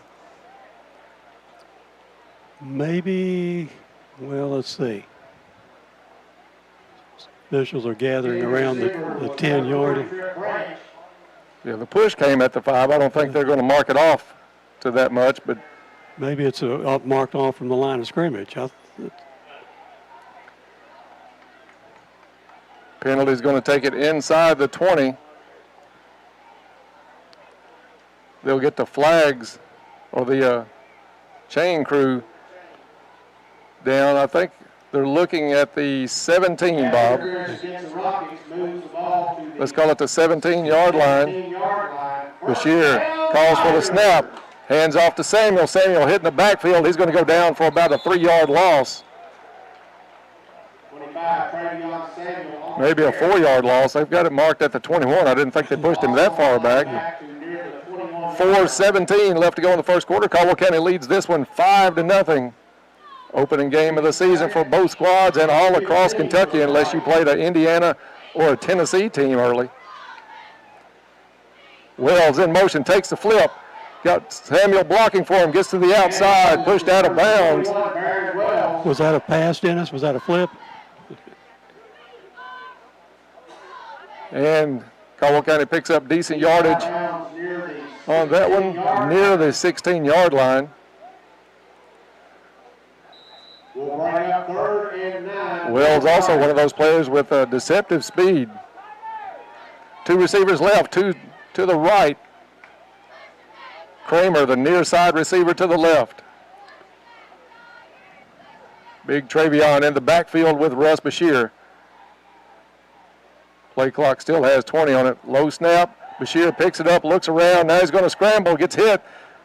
Dodges one tackle, gets across the 15 and brought down at the 13-yard line. Near the 13-yard line. And we'll bring up fourth down. And fourth down coming up for Caldwell County. They've got to get down to the 6 for a first down. Instead, they're going to put out the field goal unit on. Viverette's going to come out. He'll spot this one at the 20, so it'll be a 30-yard attempt. Ball is down, kick is up, plenty of distance again, and good. Viverette 2 out of 2 here in the first quarter, and the lead up to 8. It's Caldwell County 8, Crittenden County nothing. 3:15 to go in the first quarter. Back after this on 1580, 103.3 WPKY. Black Patch Grill says, "Go Tigers. Good luck this season." You're invited to join us for a special celebration on Saturday, September 12th from 9 a.m. to noon on 1580, 103.3. No, not Crittenden counties, no. They're terrible to see. Basketball's the same way. You never heard this special program is brought to you in part by Benloa Hospice, Scottsdale Fuse Books. Yeah, you can hear you guys talking over YouTube, just so you know. Living Interiors and Boutique. Go Tigers from Taco John's. Have a great season, Tiger athletes. Good luck, Tigers. Have a great season from Treasures Remembered. Back to Tiger Stadium, 3:15 to go in the first quarter. Caldwell County with the second field goal of the quarter to go along with a safety, 8-0 Tigers.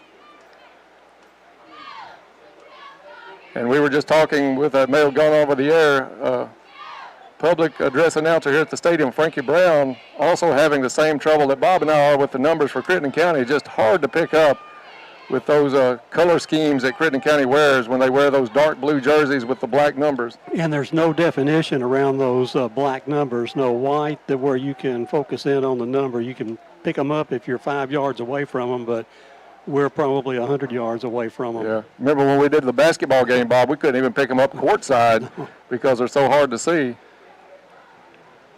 So Vibrant's going to tee it up at the 40 and put it in play. Vibrant showing he's going to be a weapon all season. Low line drive kick up the middle, fielded at the 15-yard line, across the 20, hit at the 25, brought down at the 27-yard line. So good coverage by Caldwell County. The Rockets will take over at their own 27. On return, he brings it out to the 27-yard line, where it'll be first. Don't forget to stay tuned for our halftime report brought to you by Little Caesars. We'll have all the stats of the first half, look ahead to the second half, and hopefully have our sideline worked out where we can talk down with Todd a little bit on the sidelines. Crittenden County drops back in the gun. Two tight end set. Van Hoosier showing blitz. Handoff is to the back. Up across the 20, gets some open field out to the 35-yard line. Handoff on the left side. It's a gain out to the We'll spot this one at the 35. 35-yard line. It'll bring up second and 3 for the Second and 3 coming up for Crittenden County. I just noticed that Landon Davis is out there as a linebacker, as a freshman, getting his first varsity action. A lot expected out of that kid in the next 4 years. Fakes the handoff, goes over the middle, throw in and out of the hands. I'm going to say that was probably Turley. Let's see if we can check the number. Has to be Turley. I think it's Preston Turley. And that's one of the matchups that Coach Barnes said in the pregame with you, Bob, that it's going to be a tough matchup because the kid goes about 6'4", 6'5". Third down and 3 for the Rockets. Incompletion stops the clock with 2:28 to go in the first quarter. Tight formation for Crittenden County. Offset, they're going to try to run. The quarterback gets across and picks up the first down. Got some open field across the 50. Being chased by Kramer down to the 20 and brought down inside the Tiger 20-yard line. And he's taking it down near the 15-yard line. On stop for the Tigers, number 2, Max Kramer saves a touchdown for Caldwell County, but that play went to the right side. He cut it back about 10 yards in and took it to the left and almost scored. They're going to line up in the same formation.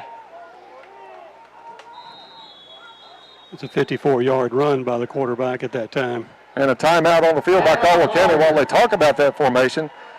So a Travis Construction and Concrete timeout on the field. We'll take 1-2 with 2:11 to go in the first quarter. This is Tiger football on 1580, 103.3 WPKY.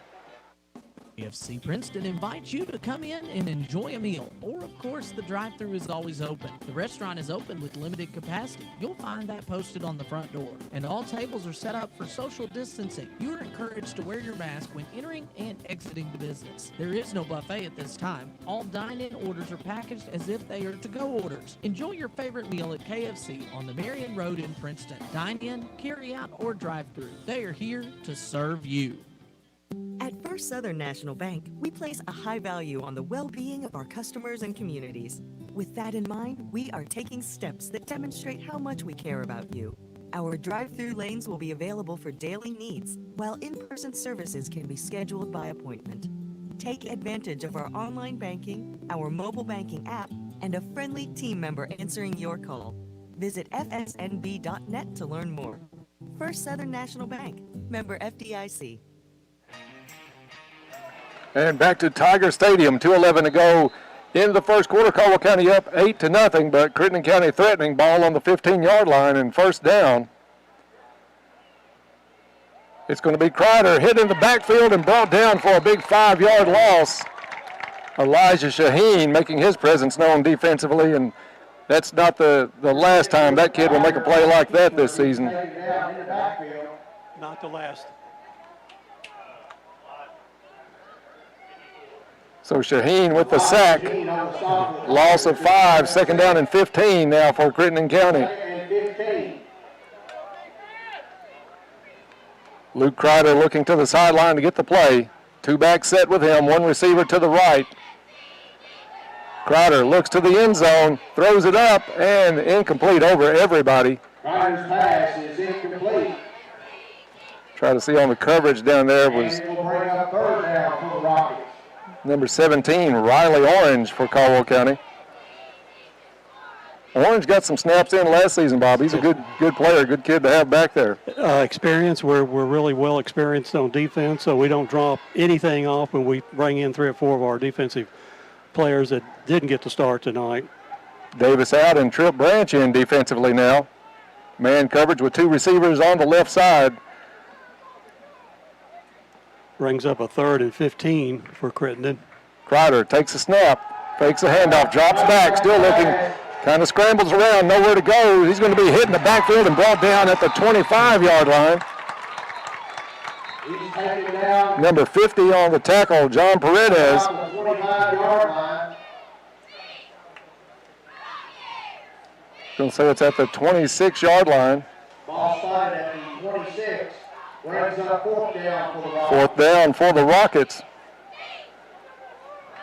It would be over a 40-yard field goal at this point. Not going to try it.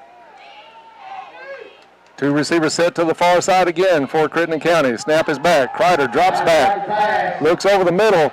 Throws. And it's incomplete.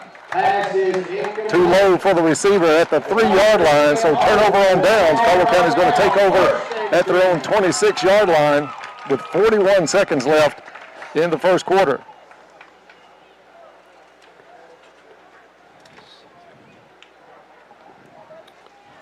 So a nice defensive stand after a big gain by Crittenden County. Crittenden County tonight, Dennis, is 0 out of 5 in the passing department with 1 interception. So they haven't come out blazing from the throwing position. Tripp set to the left, 1 receiver to the right, Branch to the far side. Bashir takes a snap, looks at the left side. Now he wants to scramble. He's got a lot of room, takes it across the 25. The 30 still on his feet going to the sideline, taken down just shy of the 35-yard line. He takes it across the 30. Good decision by Russ on that one. The blocking collapsed around to the backside of him, open field in front. He took advantage of it. Gain of about 7 on the play. 2nd down and 3 for Caldwell County. 2nd and 4 for the Tigers. Tripp set to the far side this time. Van Hoosier, the inside slot receiver. Low snap, handoff to Travion Samuel. Hits the line, and he's going to be close to a 1st down, probably about a yard short. He takes it to the 35-yard line, and that's the end. And that's going to be the end of the first quarter. After 1 quarter of play, the Tigers throwing the shutout. It's Caldwell County 8, Crittenden County nothing. Back for 2nd quarter action after this. This is Tiger Football on 1580, 103.3 WPKY. Your home team at Trice Hughes wants to make sure your vehicle lasts as long as possible, especially since warmer weather means more driving. Trice Hughes reminds you that tire pressure is critical to maximizing the performance of your vehicle. From improved fuel mileage to smoother tire wear, make sure your tires are inflated to the correct PSI. Trice Hughes is here for you and any questions you may have about your vehicle. Buy your next vehicle from the home team. Find them on Highway 91 North, Princeton, or at tricehughes.com. Your local McDonald's wants you to know that they're ready to serve you for breakfast, lunch, and dinner. They've always had their drive-thru, and now they're offering curbside pickup service as well. To avoid the wait in the drive-thru, you can download the McDonald's app and try curbside pickup. They appreciate your patience and understanding during this time. We are all having to adjust to this new way of life. It's temporary, but in the meantime, enjoy breakfast, lunch, or dinner at your local McDonald's.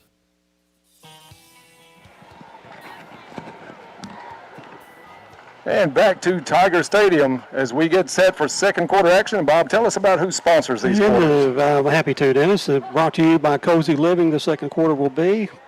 They've been under the ownership of Pam and Ham Havelock for the past 3 years. Beautiful furniture, bedding, accessories, and gifts. They're also your local U-Haul dealer. Cozy Living Interiors and Boutique next to the bowling alley in Princeton. Everything a home should be. And faithful sponsors of Caldwell County Tiger football as well as basketball. We love talking about those guys all winter long, and we appreciate their help bringing us Tiger football this season. Caldwell County is going to take over. They'll be going towards the Cab building into the field here in the 2nd quarter. And it's 3rd and 1 for the Tigers. Ball at the 35-yard line. Travion Samuel in the backfield. Takes a handoff, hits the line, lowers his head, goes through a couple of tacklers in the backfield, gets across, and should be right on the first down marker. I think he does have it by a length of the football. This could be our first measurement this year, Dennis. No, they gave him a bad mark on that. I can't, oh, yeah, they've got it flipped to first down on the chain gang. Now they are moving the chains. Well, so apparently they did give it to him. Well, where's the ball marked? Ball is on the 36-yard line, and it is a first down. Lake Barkley CrossFit first down for the Tigers. Good hard running Travion Samuel because he was hit at about the 33-yard line. 2 receivers to the right, 1 to the left. Bashir hands it off to Samuel, tries to go left side, gets some open field, hit, stumbled, and just shoestring tackled as he went across the 40. Still rolls out to about the 43-yard line. Rumbling, bumbling Travion. There you go. We was waiting on that one to happen, and there it was. One of our favorite players for a while now. We've talked about Travion for, a couple of years now. At least. He stays in the backfield. 2 receivers set each way for the Tigers. Snap is back. Bashir picks it up, tries to scramble to the left, gets an open receiver up to the 50 across into Crittenden County territory. And that's Barron Wells on the reception. Wells did a good job coming back to the football, but Bashir in trouble. That ball's at the 49-yard line. Lake Barkley CrossFit first down for the Tigers. 2 receivers each side. Bashir goes back to that far side, hit complete, but hit at the 50. May be a loss, but certainly no gain on the play. Did you pick up the number receiver? Trying to help him up. It was Kramer. Kramer on the reception. No gain on the play. Brings up 2nd and 10 for the Tigers. Sometimes it's a long way over, and then looking through a shield is not easy sometimes.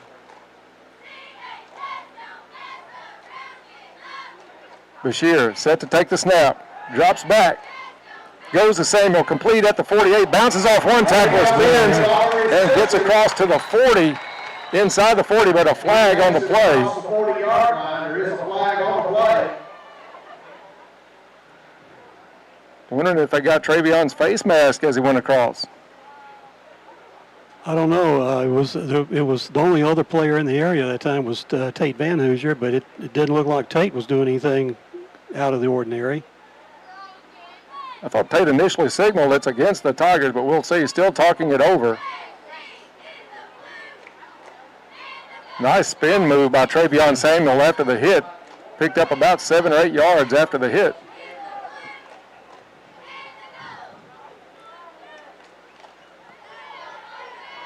So still talking this one over. Now they're going to bring in a 3rd opinion and a 4th on the way in. So this one's going to be really complicated. I wish our sideline thing would work. Tess, you want to try it again and see if Todd can come in on this one? Hey guys, you got me? Yeah, loud and clear. All right, guys. Not really sure what's going on here with the conversation. They're saying somebody led with the shoulder against a defenseless player, but I'm not really sure which side it's going to go against. I'm watching the referees talk. The only thing I can think of is maybe Travion lowered his shoulder after he caught the ball, but that would be a pretty tough call. He can deliver some damage. Todd down a little. All right, we'll keep you on here, Todd. They're still talking it over now. Another official has come over, the lead official talking with Coach Barnes on the sideline. Yeah, I'm not sure Caldwell's going to end up happy with this one. We'll see. They're going to mark Travion down at the 40. I thought he got inside the 40. So he's just shy of a first down if the play were to stand. And they're waving the flag off. So maybe they realized Travion not only was picking up the yardage, he was also delivering the punishment at the same time. Brings up 3rd and 1 for the Tigers. Yeah, not real thrilled with the spot on that one.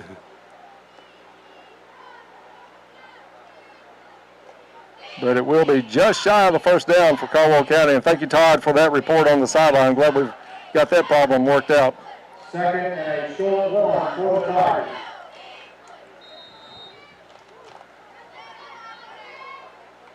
Bashir set to take the snap. Samuel in the backfield with him.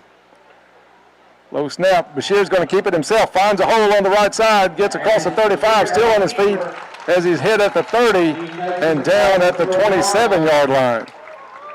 About the 27-yard line. So that's another Lake Barkley CrossFit first down for Caldwell County. 13-yard run that time by Russ. With the game, it's a first down Tiger. Timeout on the field. It's a Travis Construction and Concrete timeout. We'll take a break and be right back. 8-0 Caldwell County early in the second quarter. This is Tiger Football on 1580, 103.3 WPKY. The staff at Fredonia Valley Bank wants you to take comfort in knowing they truly care about you. They strive to protect their customers as well as their staff by implementing public health measures to ensure everyone's safety and well-being. After all, you're their greatest asset. Visit them at 602 Cassidy Avenue in Fredonia or 226 Commerce Street in Eddyville, or give them a call at 270-545-3301 or 270-388-2265. Fredonia Valley Bank, member FDIC and equal housing lender.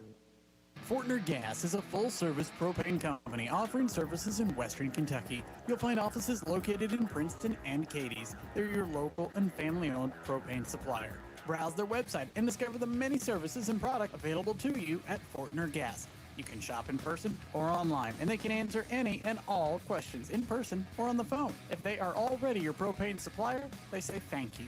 If not, they'd love to be. Contact Fortner Gas Company, a family tradition of service since 1951. And back to Tiger Stadium. Timeout on the field with 9:28 to go in the first half. 8-0 Caldwell County. 2 field goals from Blake Viverette plus a safety have us where we are now, but Caldwell County threatening inside Rocket territory. Ball spotted at the 28-yard line. First down for the Tigers. 3-back set this time for Bashir. Only 2 receivers, Kramer and Wells to the right. Bashir's going to keep it, fake the handoff, and back to the line of scrimmage is about it for Russ Bashir.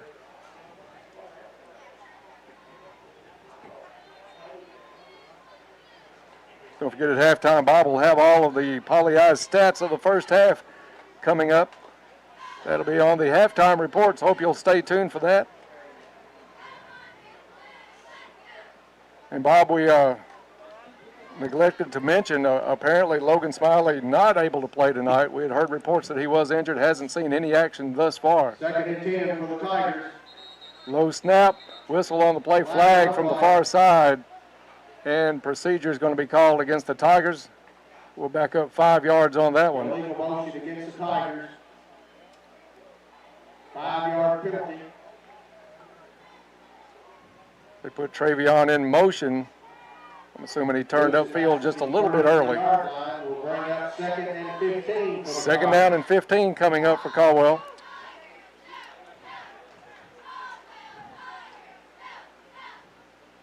And Bob, I'm wondering if the mask situation kind of quells the crowd noise in it at all, because it's nowhere near as loud here at Tiger Stadium. Bashir drops back complete at the 22-yard line. Nice catch, Tate Van Hoosier near side. Pass to the 23-yard line. Pick up of 9 yards on that play.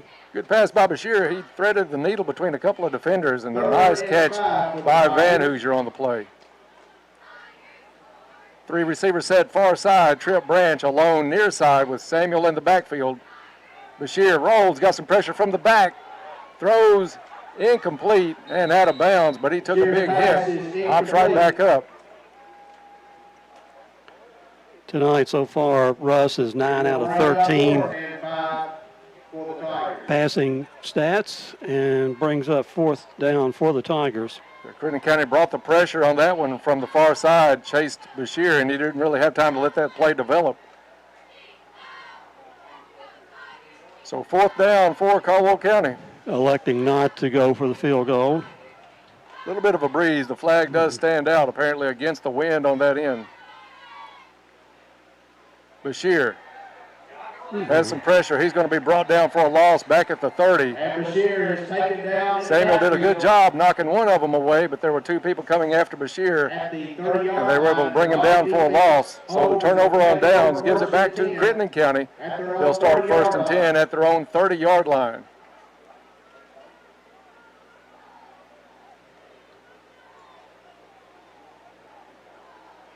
Next week, Bob, we make the trip to Union County to take on the Braves. I can't wait. An official timeout on the field. Official timeout. We'll take a 30-second break and be right back. You're listening to Tiger Football on 1580, 103.3 WPKY. There's good news in the fight against heart disease. The Cardiology Clinic at Caldwell Medical Center features a highly trained team of heart health specialists and years of experience in cardiac health and wellness. From stress tests and echocardiograms to cardiac rehab and sleep studies, our specialists provide a wide range of cardiac-specific services, all right here close to home. To schedule an appointment, call 270-365-0350 or visit caldwellmedical.com. Back to Tiger Stadium. Caldwell County leads this one 8-0. 7:49 left to go in the first half.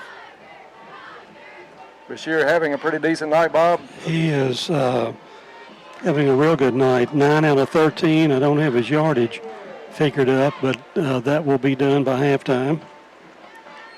Making some good catches. I know Tate Van Hoosier made a great snag on that last possession.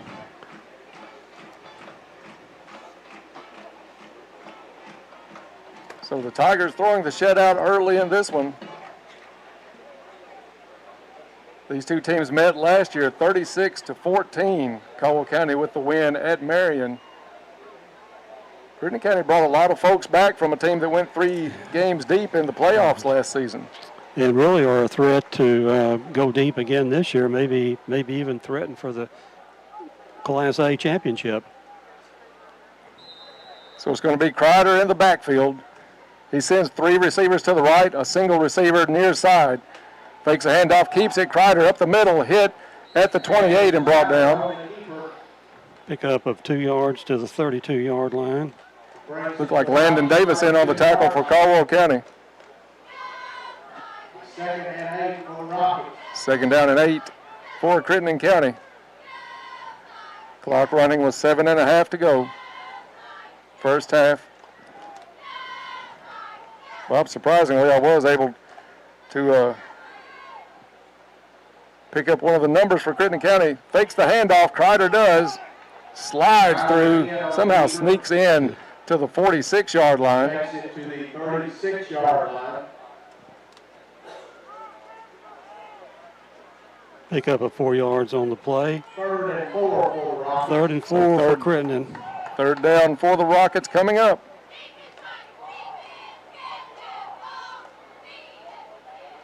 Three receivers set again to the far side. Caldwell County has man coverage on that side. One receiver near. Crider takes a snap, keeps it himself, goes for the first down. He's going to be short. Comes down at the 39-yard line. He's got to get to the 40, so 4th and 1 for the Rockets coming up. 4th and 1 for the Rockets. We'll see if Crittenden County wants to gamble, and it appears they will. I think they found something in spreading this field and letting Crider do a little bit of running the last couple of plays. We'll see if they stick to it. They send the same formation out, 3 to the right, 1 to the left. Crider, 1 back in the backfield. Caldwell County shows blitz by Van Hoosier. It's Crider on the keeper, chases, and I think he picks up the first down, slung down to the 41-yard line.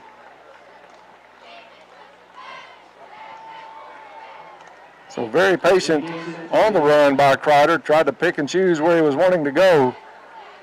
And Caldwell County could not get the penetration. He gets up to the 41-yard line, so it's a first down in Crittenden County. Ball spotted at the 41.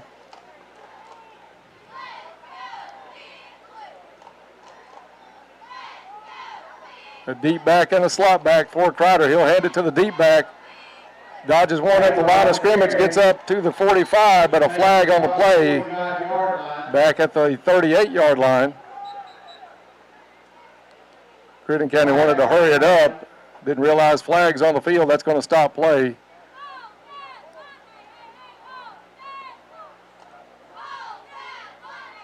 And I think this one's going against the Rockets. So the gain was all the way up, Bob, to about the 47-yard line, but this one's going to come back for Crittenden County.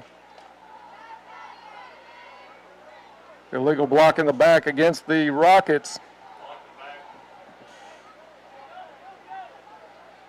So that'll march Crittenden County back to the 29-yard line.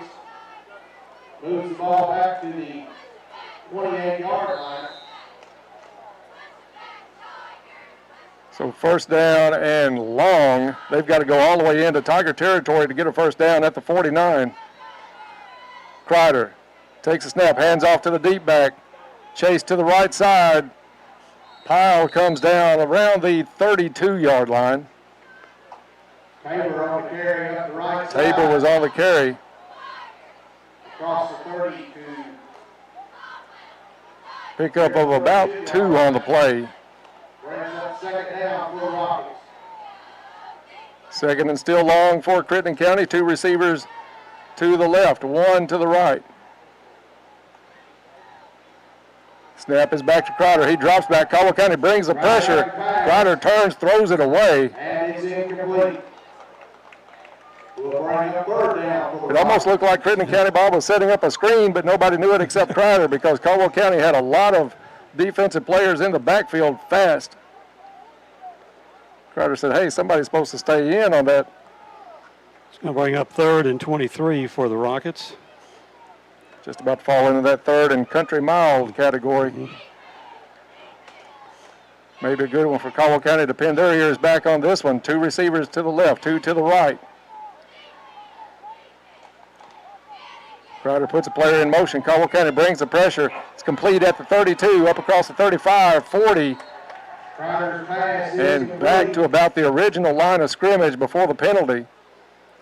And it's a gain out to the 43. Gain goes out to the 43-yard line.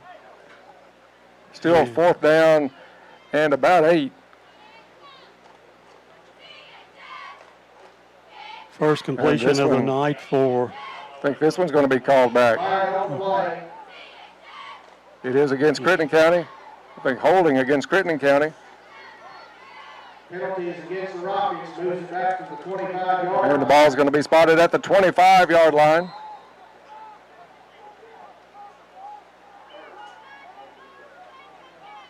Be 3rd and Stays 30. 3rd down.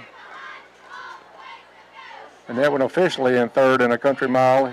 He puts another player in motion. Caldwell County drops back in coverage. They'll give up the short one up at the 27, across the 30, brought down at the 33-yard line. Pass is complete. It's number 52 on the tackle for Caldwell County. That is Angel Long with the tackle. Brings up 4th and long for the Rockets. Coming in, Jameis Carnahan. First time we've called his number tonight. He'll come in for Caldwell County defensively. Landon Davis will come out for the Tigers.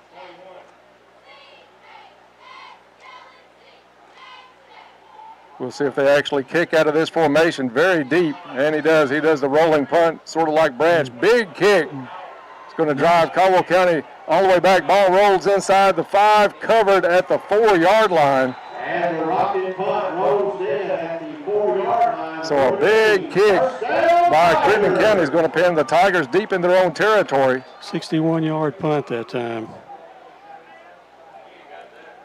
Well, I guess that's kind of a new style. Trip Branch does the same thing when he has to punt, kind of rolls to the side, takes 2 or 3 steps before he lets it go. Coach Barnes talked about it, able to look at the field a little bit better when doing that, but that kid really got a leg on that ball. He got all of it. 3 receivers to the right for Bashir. Samuel in the backfield. Travion takes the handoff, and not much there for Travion. Stood up. Looks like no gain. Spot's still going to be at the 4-yard line. 2nd and 10. Clock down to 3:11 to play in the first half.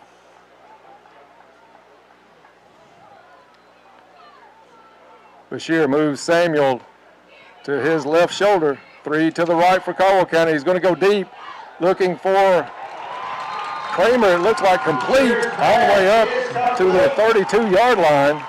On the reception, number 3, Tripp. No, that's Max Kramer on the reception. Number 2, Max Kramer for the Tigers. And a well-placed ball by Bashir. First down, Tigers. What yard line, Dennis? Down to the 32-yard line. Big pickup and a Lake Barkley CrossFit first down for the Tigers. Bashir comes near side. That one slipped out of his hands. He was looking for Wells to come back for that one at about the 32. 21 Wells brings up 2nd and 10 for the Tigers. Looked like that one just came out wrong. Clock stops with 2:42 to go in the first half. Can you ID? This is WPKY Princeton. Listening to Tiger football from Tiger Stadium, the opener for both squads tonight. Bashir sets a snap, tight formation. Bashir drops, rolls, looks up, finds his receiver. Nice catch by Tripp Branch. Jumps one tackler and brought down at the 35. Coaching staff looking for a helmet-to-helmet hit as Branch was down, and the Crittenden County player came in and hit him.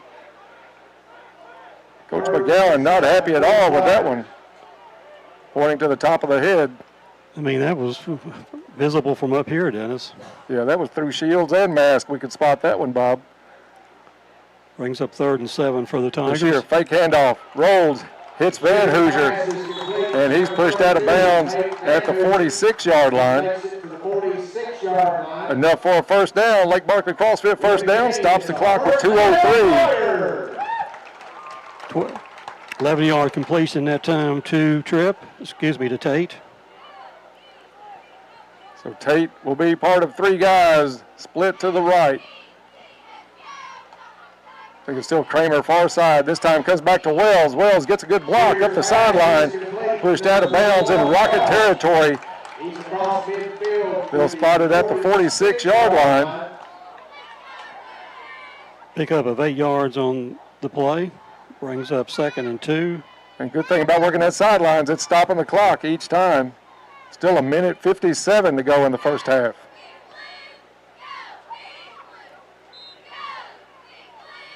You're going to send Kramer and Wells to the far side.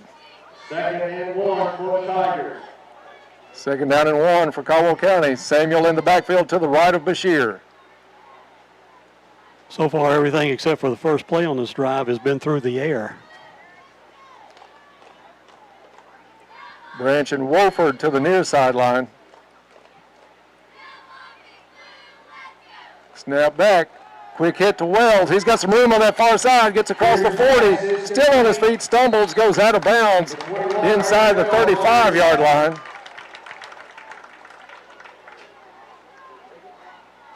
So another first down for Caldwell County. They're piling it up and moving down the field here late in the first half. Ball down to the 34-yard line. Lake Barkley CrossFit first down. 2 receivers each side for Caldwell County. Bashir rolls right. Turns it up the field. Gets hit. Spins. Still on his feet. And hit from the back.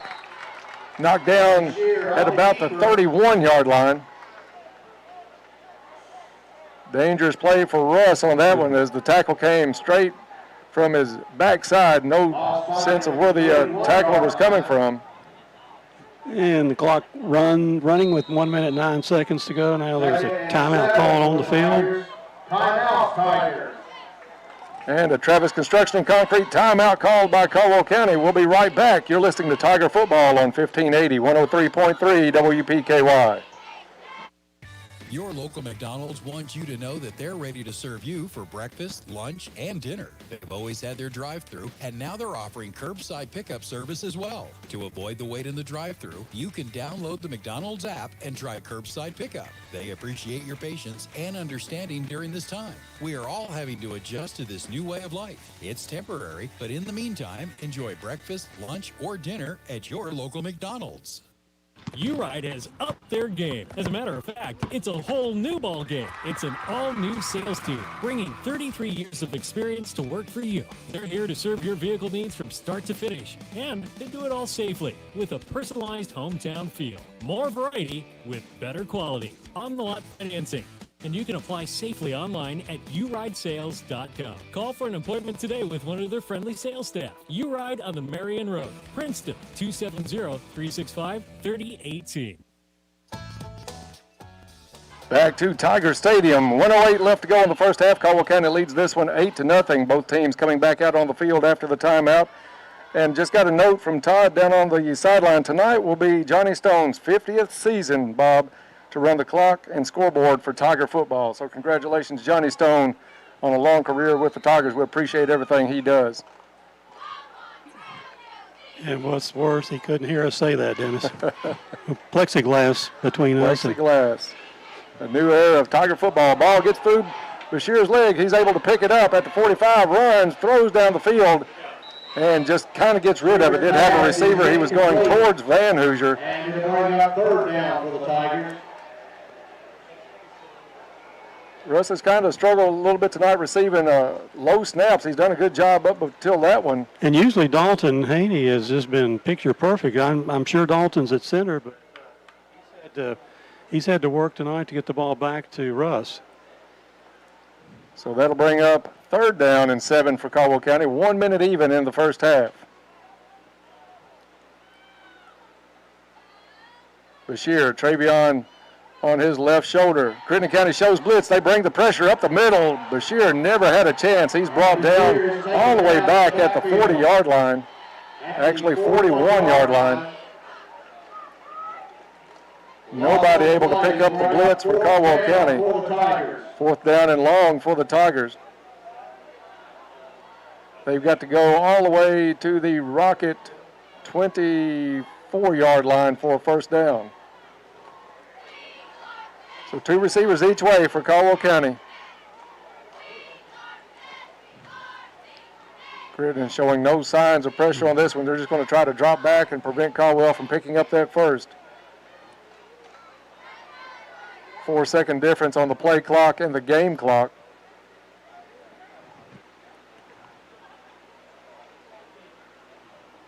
Players still looking to the sideline. And a timeout called by Caldwell County. And we'll take a 30-second timeout and be right back. You're listening to Tiger Football on 1580, 103.3 WPKY. Our team at Farmers Bank is committed to doing our part to protect against the potential spread of COVID-19. So effective Thursday, March 19th until further notice, we are operating on a drive-through only format. Our drive-thrus at all 3 of our locations will be open for normal hours. If your needs cannot be met through either our drive-thrus, internet banking, mobile app, or by phone, please give us a call to set up an appointment. We want to thank you for being a customer of Farmers Bank and appreciate your patience and support during these times. This is Jeff McDaniels of Farmers Bank and Trust Company, member FDIC. And back to Tiger Stadium. Teams in a timeout now in their huddles. Timeouts brought to you by Travis Construction and Concrete for all of your construction and concrete needs, as well as driveways, porches, foundations, basement walls, decorative concrete, remodels, and more. That's Travis Construction and Concrete. 8-0. Caldwell County leads this one. 2 Blake Viverette field goals and a safety. So both teams still looking for that first touchdown of the season. Teams back out on the field. Looks like Branch is going to kick this one away. He takes a snap, rolls, nothing there, puts it up in the air. It's going to hit and bounce and be touchdown at the 15-yard line, and that'll take us to halftime. At the half, it's Caldwell County 8, Crittenden County nothing. We'll be back with the Little Caesars Pizza halftime report, so stay tuned for that. We'll have all the Poly-I stats of the first half, as well as a look ahead to the second half. So that's coming your way in just a few minutes. This is Tiger Football on 1580, 103.3 WPKY. Suffering from a physical or mental disability that prevents you from working can turn your life upside down. You may have no alternative but to file for Social Security disability benefits. If you get denied, don't lose hope. Call attorney Matt Schalk in Princeton, Kentucky, 270-365-MATT. Matt has been working for nearly a decade at getting people approved. If you receive a denial letter from Social Security, call Matt Schalk at 270-365-MATT. That's 270-365-6288. This is an advertisement. Magnolia 2 wants to wish all Tiger athletes the best of luck this season. Go Tigers! This is Carol at the Woodall Agency. I'm asking you for the opportunity to give you a quote for your home, auto, boat, motorcycle, or mobile home. With competitive rates and several companies to choose from, you'll be getting the insurance that is right for you. Premiums keep getting higher. Give me a call today at 365-5541 or 601-5001 at our Lyon County office. We would love to have you as part of our Woodall Agency family.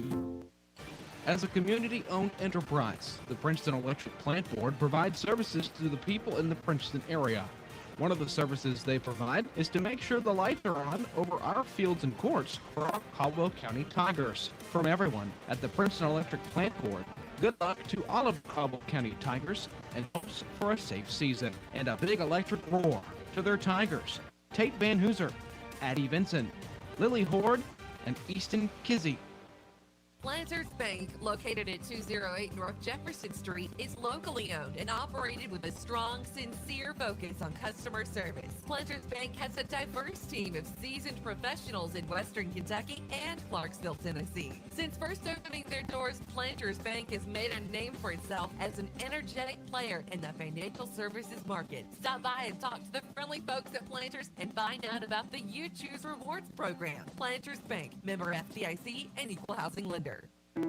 Because during this extremely difficult time in healthcare, many are afraid to go to the hospital or the doctor's office. Some folks may miss the opportunity to have Pennyroyal Hospice help them through the most difficult of times. As a family member, you can refer your loved ones for the additional care needed at end of life without a hospital or doctor's visit. Pennyroyal Hospice. It's about living to the fullest. People love to enjoy themselves. It's all fun and games. Excuse me. Yes, shaken, not stirred. As I said, it's all fun and games till the ceiling is ruined by a nasty water leak or drafty window. It raises the power bill through the roof. So get the roof before it gets you. The name? Bond. James Bond. James Bond Roofing, Windows, Siding, and more. 270-963-0840. And welcome back to Tiger Stadium. We are at the half. Caldwell County with an 8-0 lead. Time report on WPKY. And I kind of jumped the gun, Tess. My fault on that one a little bit. We'll work out the kinks in this first week, hopefully. Halftime here at Tiger Stadium. 8-0 Tigers lead this one. Teams in the end zones instead of going to any locker rooms with the COVID situation, so a little separation in the end zones as the coaches talk to those guys. And don't know what's going on around here, but we got some guys coming in putting some equipment up for us right now. So it's been a different night and a different situation with the restrictions that we are in these days. So I'm sure Coach Stallings will fill us in on that one later on, and we'll roll on with it. Bob Hayes totaling up all of the poly-eyes stats of that first half. Halftime report is brought to you by Little Caesars. Just when you thought the pizza and breadsticks couldn't get any better, Slices and Sticks has arrived at Little Caesars to prove that these two favorites are even tastier together. Slices and Sticks combines 4 pepperoni pizza slices, 8 cheese breadsticks, and 1 pizza, plus a side of crazy sauce. That's Little Caesars in Princeton. Best wishes to the Tigers this season from Little Caesars. And Bob, another plug, we had a little golf outing the other day. Little Caesars supplied the food for that one, and it was just what was needed in between the 18 holes. So thanks to our friends over at Little Caesars. One thing I want to get to, a new sponsor we have at halftime, Bob, halftime moment in history from West Kentucky Memorials. West Kentucky Memorials with locations in Princeton, Cadiz, and Hopkinsville. Proud supporter of Caldwell County football, and their son is a Caldwell County Tiger. That's Jameis Carnahan, number 20, a running back and outside linebacker. So I'd say the moment in Tiger football history was one we mentioned just a little bit ago, and I'll pull it back up to make sure I got the stat right.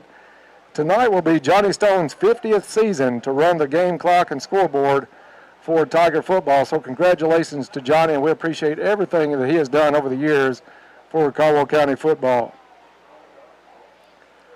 Good half for the Tigers in the first half. Not able to find the end zone, but still a couple of nice kicks by Blake Viverette. He had 2 field goals in that first half, and then Crittenden County had a safety as they snapped the ball over Crowder's head out of the end zone. So 8-0, Caldwell County leads this one. And some notes. They are, let me get over where I can read this one. With the COVID restrictions, we also have plexiglass in the press box now. That's a new one. We appreciate all the work that Kim Farmer and her staff has done to get everything ready for tonight. They have gone way out of their way to get everything prepared, and they're doing a great job with the game tonight. But the plexiglass here in the booth, they are having a viewing party at the Country Club Golf Course in Marion. Concessions are open there. We say hello to those guys over at Marion. So I hope they're having a good time checking out the live stream. We will be live streaming each and every home game this season on WPKYonline.com, and we are thrilled to get the opportunity to do that once again after a couple of seasons away from that. You tell me when you're ready on the stats, Bob, and I'll lead you in. I am ready, Dennis. All right, stats are brought to you by Polly Eyes. What can you say about Polly Eyes that hasn't been said? I mean, people drive hundreds of miles to go to Polly Eyes and eat the pizza, so that's the best commercial I can give them. They're just the place to go for a great quality pizza, and you won't be disappointed if you go try them out. So stats for the first half brought to you by Polly Eyes Pizza, and here with those stats is my buddy Bob Hayes. Thank you, Dennis. At the score here at the end of the first half of play is Caldwell County 8, Crittenden County 0. We'll review the scoring first. All the scoring in the first half coming in the first quarter. Caldwell County getting on the scoreboard first on a 31-yard field goal by Tanner Vibrett. That coming at the 6-minute 35 mark of the first quarter. Caldwell taking a 3-0 lead at that time. On the next ensuing drive for Crittenden County on 4th down, they have a snap that goes over the punter's head and out of the end zone for a safety. That comes with 5 minutes and 30 seconds remaining in the first quarter. Caldwell County out to a 5-0 lead at that time. The other scoring in the first quarter, again, Tanner Viret on a 30-yard field goal this time. This coming with 3 minutes and 15 seconds to play in the first quarter. Caldwell County with an 8-0 lead at that time, and that's where we are here at halftime.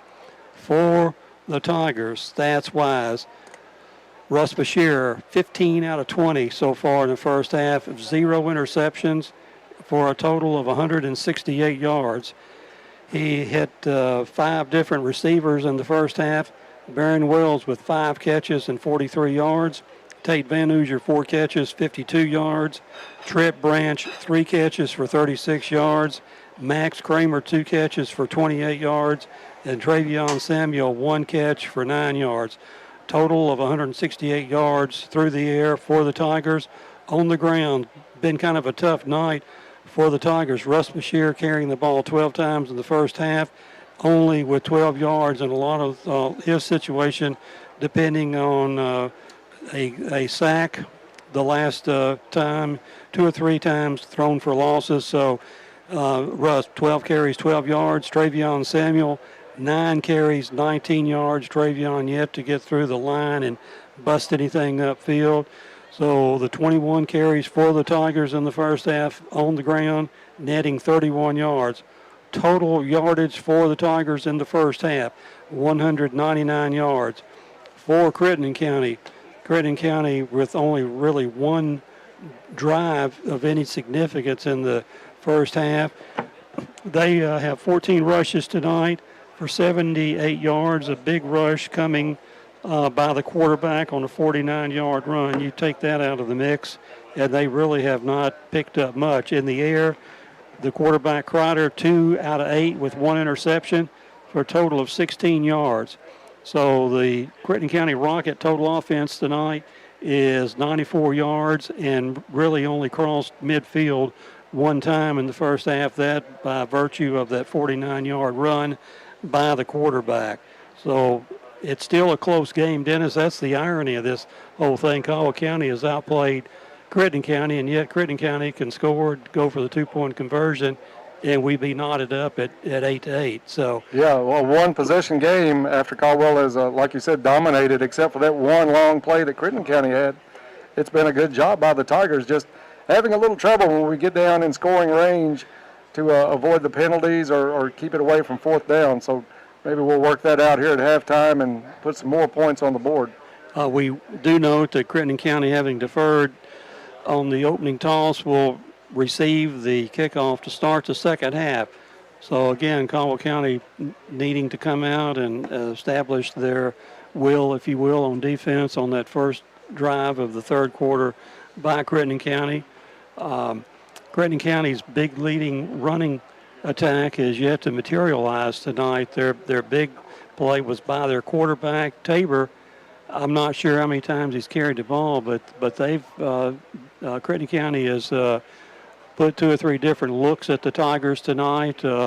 As we mentioned in the midway of the second half, they began to flank 3 wide, spread the Tiger defense, and then run Crider around in or off tackle, and that's where he got loose on that 49-yard run.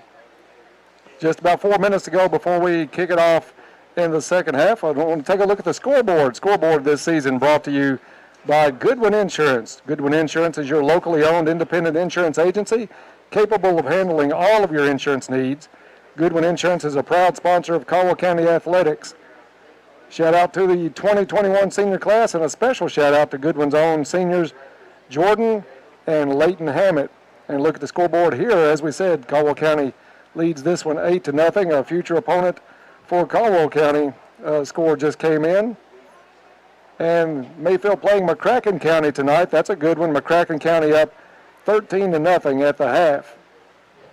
Bob, as we said earlier, still a lot of football to play here tonight, but then it's on the road next week. We play home, away, and depending on if they fill that Fort Campbell spot midway through the season, that's how our schedule will go the rest of the year, is home and away. But next week we take the road to Union County. And I'm not sure what I know about Union County. I know we probably had a pretty easy game with them last year, and I know their youth program is beginning to pick up fairly well in the 5th, 6th, 7th grade area. So maybe in 4 years or so they'll be a pretty decent football team. And I'm not selling them short this year, but I just don't think they've got the talent coming back that can do wonders this year. Yeah, last year Caldwell County beat Union County at home 50-13, so not much of a game in that one. We'll see what happens this year, a different season for these squads. So Caldwell County looking good tonight defensively. I thought they did good. They had the one player. Crittenden's stats would have been pretty abysmal. You take that 49-yard run, and they're 16 yards on 2 pass receptions.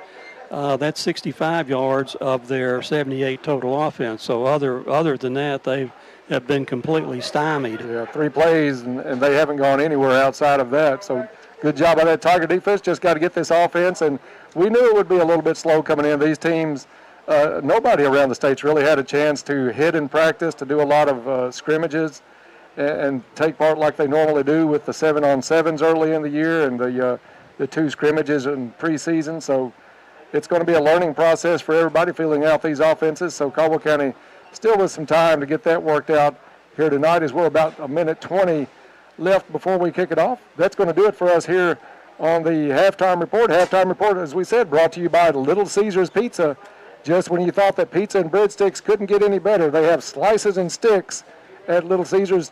2 favorites get even tastier together. Slices and sticks combines 4 pepperoni pizza slices and 8 cheese breadsticks in one pizza, plus a side of the crazy sauce. So, Bob, I don't know how I'd eat it under a shield and a mask here tonight, but I think I would make the old college try if we ended up with a Little Caesars pizza up here. I know for sure, Dennis, I would at least hopefully get 1 piece.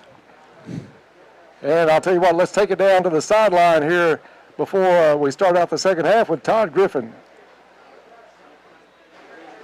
sideline. 8-0. Crittenden County with the lead, or Caldwell County with the lead. Both defenses playing their butts off here in the first half. Yeah, absolutely. It's been a defensive struggle tonight. If it was in fantasy football, Blake Rivette would be a star right now. He'd have about 12 points in the fantasy league with those 2 big field goals. And then, of course, we had the safety. It's got the Tigers up 8-0, but I just keep waiting which defense is going to break. Maybe the deciding factor in the second half tonight, Todd. Not sure what to make of the problems we had there in the pregame show. I'm just going to say, that's 2020 in a nutshell. It seems like everything kind of goes wrong, but some points wanted to make tonight that, since 2011, there's been a Van Hoosier on the field for the Tigers, and, of course, that run's going to end this season. Correct. I mean, we've had Hunter, Tate, now we've got Tate, Drake. And had Drake to start out with the original, and so, yeah, that's going to be it's going to be odd not to see a Van Hoosier out here typically wearing number 32, Todd. Yeah. And another weird thing, we're kind of opening the season with Crittenden County, which wasn't the plan. But if you go back and look in the 80s and early 90s, and then even in the early 2000s, this actually was the opening game for these two teams. I mean, it's really odd to go out here and play Crittenden the first night. I almost feel like it doesn't have the buzz that it normally has for a Caldwell-Crittenden game, the build-up, watching what they had been doing the first couple of weeks, comparing it to what we had been doing. I really feel like both teams are trying to figure some stuff out right now, and I'm interested to see what adjustments we get in the second half tonight to see what's going to do, because I think both teams are just one step away from a big exciting play to wake up this sleepy crowd right now. Well, and one reason the game didn't get the build-up this year is because we were never really sure at some point if we were going to have a season or not. So, it's kind of tough standing here on the sideline with masks on, and I wish there were 3,000 people here instead of 700. But, it's really fun to be at a football game, and if this is what we got to do, then this is what we have to do. I mean, it's a little slice of normal, and I'm glad to have a little slice of normal. It's nothing better than the Friday night lights being out here. But it is odd. I mean, there's a couple of times I've slipped in, taken off my mask, and I'm like, I hope I don't get in trouble for being non-compliant. Well, and we appreciate all the people from Crittenden County watching, and it's tough again. Everybody wants to come to the football game and watch the game, and like I say, I think there would be at least 3,000 people ringing the field tonight if we could have a normal contest, but this is what we have to do. I mean, absolutely. Crittenden, Caldwell, Trig, those atmospheres are electric. I mean, it's a community event. It's not just a game. It's a community event, something that both communities take pride in. And like I said, it's just like a sleepy crowd tonight. It's like everybody's kind of got a little bit of a hangover, just like in disbelief that maybe they're even here. But, we get a couple of big plays and wake this place up and get it rocking like Tiger Stadium is on Friday nights.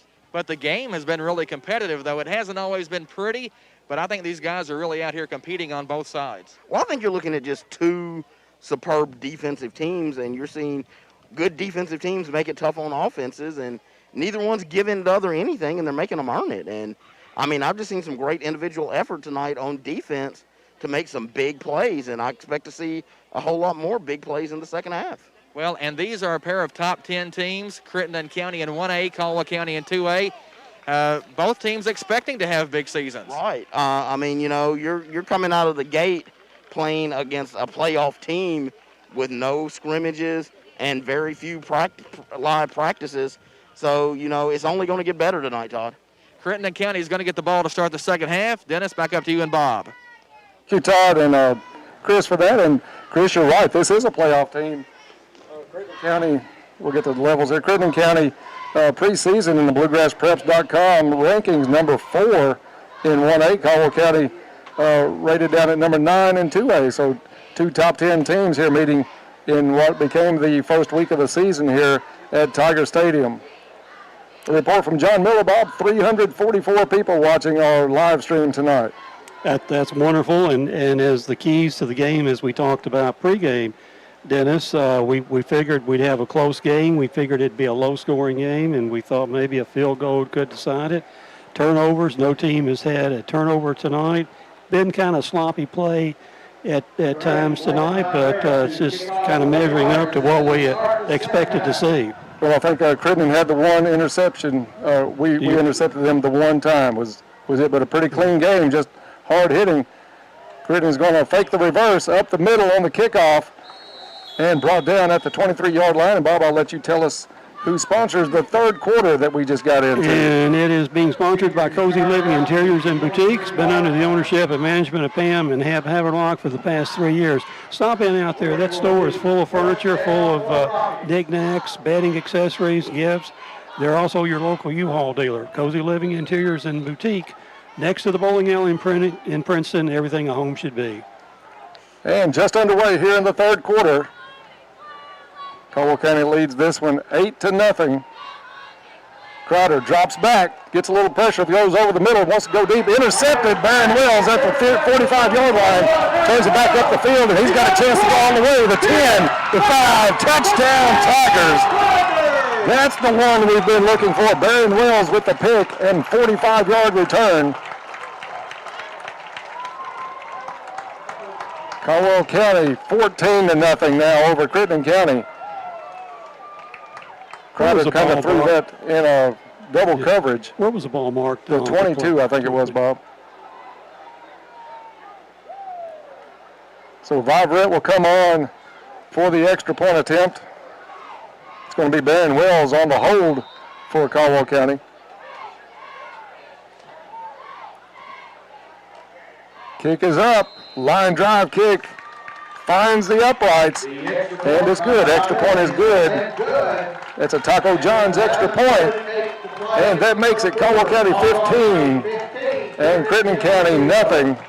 We'll take a quick break and be right back. You're listening to Tiger Football on 1580, 103.3 WPKY.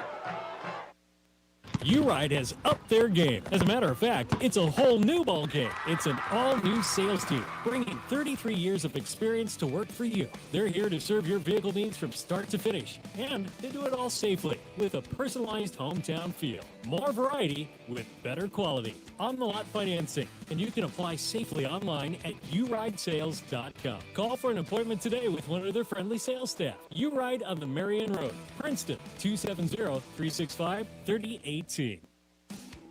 Get into shape and feel good at Trilogy Performance Sports. Trilogy offers a wide range of family-friendly classes as well as personal training, yoga, gymnastics, sports training, cardio, and weightlifting. Trilogy has something for everyone.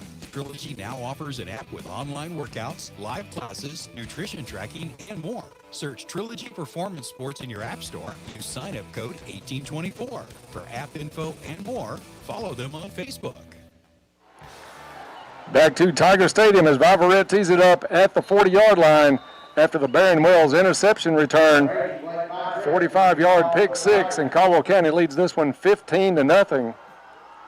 Viverette approaches, kick is in the air, nice kick down the field. It's going to be bounced at the 15, picked up at the 12. Crittenden County gets to the outside, dances the sidelines, and goes out of bounds at the 36-yard line. Viverette taking on that extra point. Extra points are brought to you by Taco John's. Mexi rolls are back at Taco John's in Princeton. That same handmade crispy flake tortilla stuffed with seasoned beef, beans, and melted cheese for a unique flavor. Open till midnight, so run by after the game. That's Taco John's in Princeton. Crittenden County comes in after the turnover, and they'll take over at their own 36-yard line. Crider's going to send three people to the left. They ran out of this a couple of times in the first half. Gives a handoff, goes right, turns it up the field, and gets across the 40 to the 42-yard line. And again, you folks in Crittenden County, we apologize not being able to get the numbers very quickly for your squad, but just almost impossible to pick up the numbers off the jerseys. Second down and 4 for Crittenden County. Crider drops back over the middle again. This time complete hit and knocked away. I think they're going to call that one incomplete. He had it for a second, but wasn't able to come down and take a step before a big hit. Oh, they're going to say it's complete. Did the ball, are they saying it was recovered then? Is that a catch and a fumble? Because I'm sure the ball came loose, right? Am I missing that, Bob? I thought, to me, it's an incomplete pass, Dennis. I didn't think he made the turn, but I'm assuming they're going to say he recovered it. So first down at the Tiger 39-yard line. Handoff in the backfield. Picks his way down inside the 35 to the 33. Takes it across the 35 to about the 33-yard line. Tell you what, let's go down to the sideline and get a report on that catch and see what happened after it popped loose. Well, Dennis, I was down here watching. The ball popped out, fell right in his lap, and he made the catch. So good call by the officials and a first down. All right, that does clear it up, Bob. I thought I saw the ball pop up and come down, but it looked like it fell incomplete, and I thought they would call it incomplete. Next play, a short gain for Crittenden County. Actually, I think he lost a couple yards, Dennis. Shaheen on the play. You're right on the spot, Bob. 30, about the 35. 33-yard line. Crittenden takes a snap, whistle on the play. A little confusion. We're going to say procedure against Crittenden County. I'm kind of unclear on the spot because the scoreboard had the 33, but you look down on the field, it looked like they did have it at the 35. And they're good. So the ball goes back to the 39. So it would have had to been on the 34. Yeah. We'll just call it the neighborhood. How's that? Crowder takes a snap, drops back, throws, screen pass set up, ball drops incomplete. Nice coverage by Van Hoosier. And let's see if we can pick up who else that was. 54.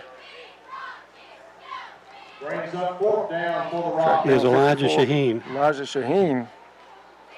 He's beginning to be everywhere. So they recognize the screen trying to be set up and just knocked that one all out of whack for Crittenden County.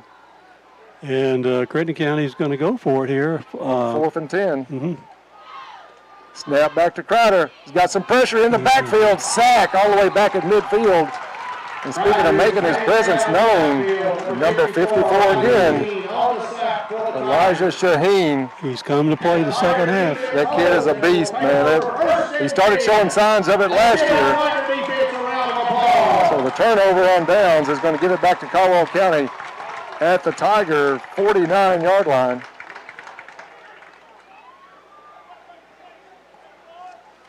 Bashir will bring the offense out.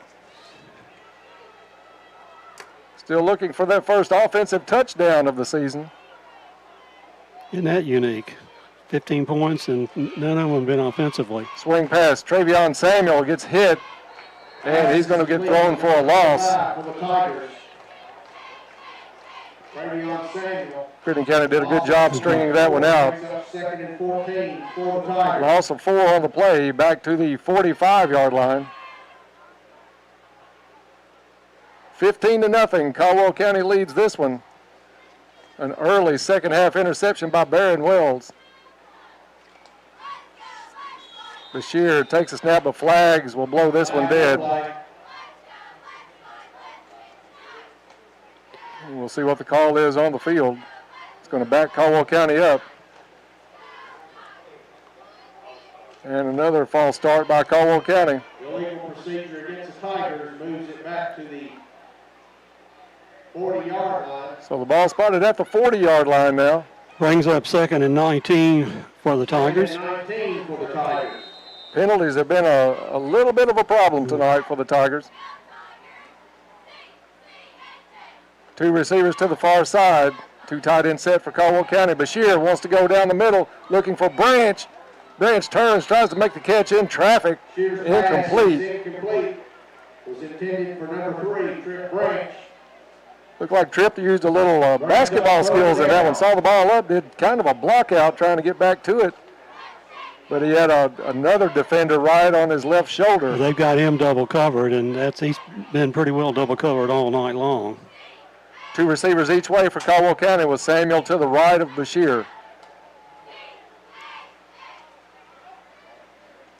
Van Hoosier, the inside slot on the near side. Bashir takes a snap, drops back, gets some pressure, gets flushed. He's got some room, gets it out to the 40, turns it up the field, 45, and to about the 48-yard line. Bashir on the keeper, and he takes it to the 46 47-yard line. Spotted at the 47, so a pretty good game for Russ. Brings up 4th and 12 for the Tigers. Crittenden County really brings the pressure from those two outside positions. And Caldwell County's had a little bit of trouble tonight. It's kind of flushed Russ out of that pocket. 4th and 12 for the Tigers. Branch in to punt. Branch back to punt for the Tigers. Snap is back. It's a good snap. Branch rolls. Still has it. Now he's going to put the kick away. Looked the field over. Thought about, I think, trying to go. Nice kick by Branch. Rolls inside the 20 down to the 18-yard line. Rolls in at the 18-yard line. We're going to be 1st and 10 for the Rockets. So Crittenden County will take over inside their own 20. Bob, I'm just checking to see that we're getting all of our sponsors in tonight. Being our first game, we don't want to miss anybody, but we appreciate all the sponsors that help us bring you Tiger football each and every week here on WPKY.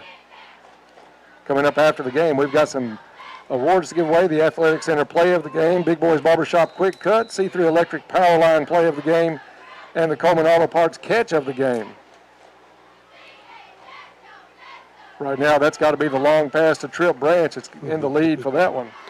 Or the pass interception return. Crider takes it, wants to go left, bounces it back to the middle, still dancing. Finds some open space, got it sealed off on the far side. He's up across the 30, 35, still on his feet, pushing a couple of tacklers across the 40. And a big first down for Crittenden County out to the 44-yard line. 44-yard line with the gain. It's a first down for the Rockets. Caldwell County sold out to the run on the left side. A great run by Crider that time to reverse his field. He was going to be nailed over here on this corner. Quick play by Crider. Caldwell County having trouble getting people set. Now Crider wanted to dance around again, but somebody stayed in their lane that one. Let's see who that number 12 is. Jack Stevens, if I'm not mistaken. Is Jack.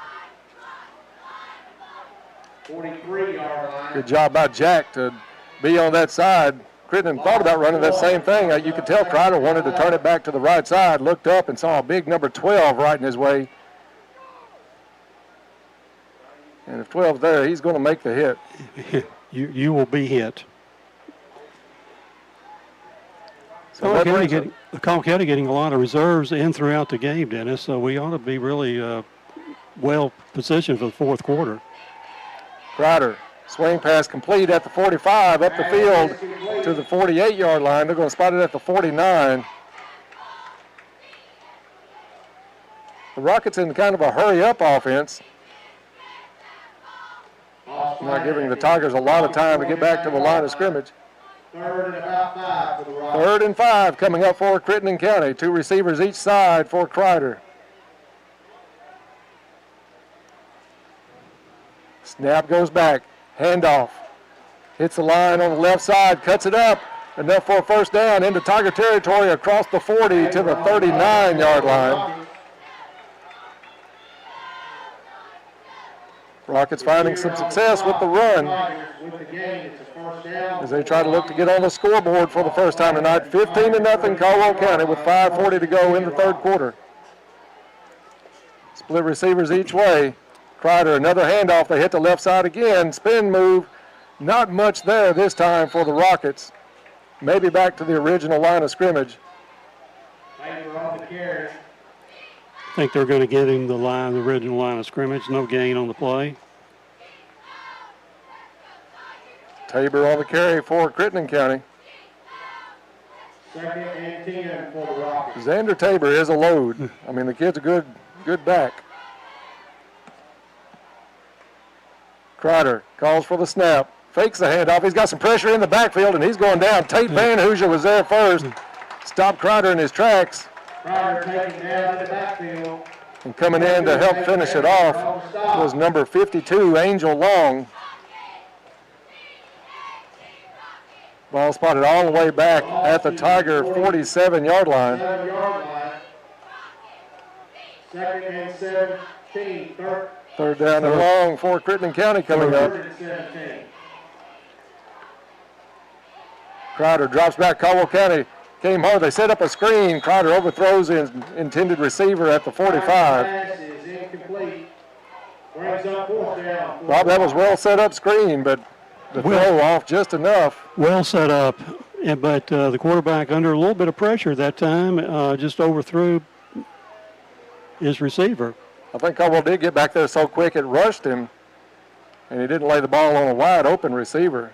So 4th down and long coming up for Crittenden County. They're going to bring out the punt unit.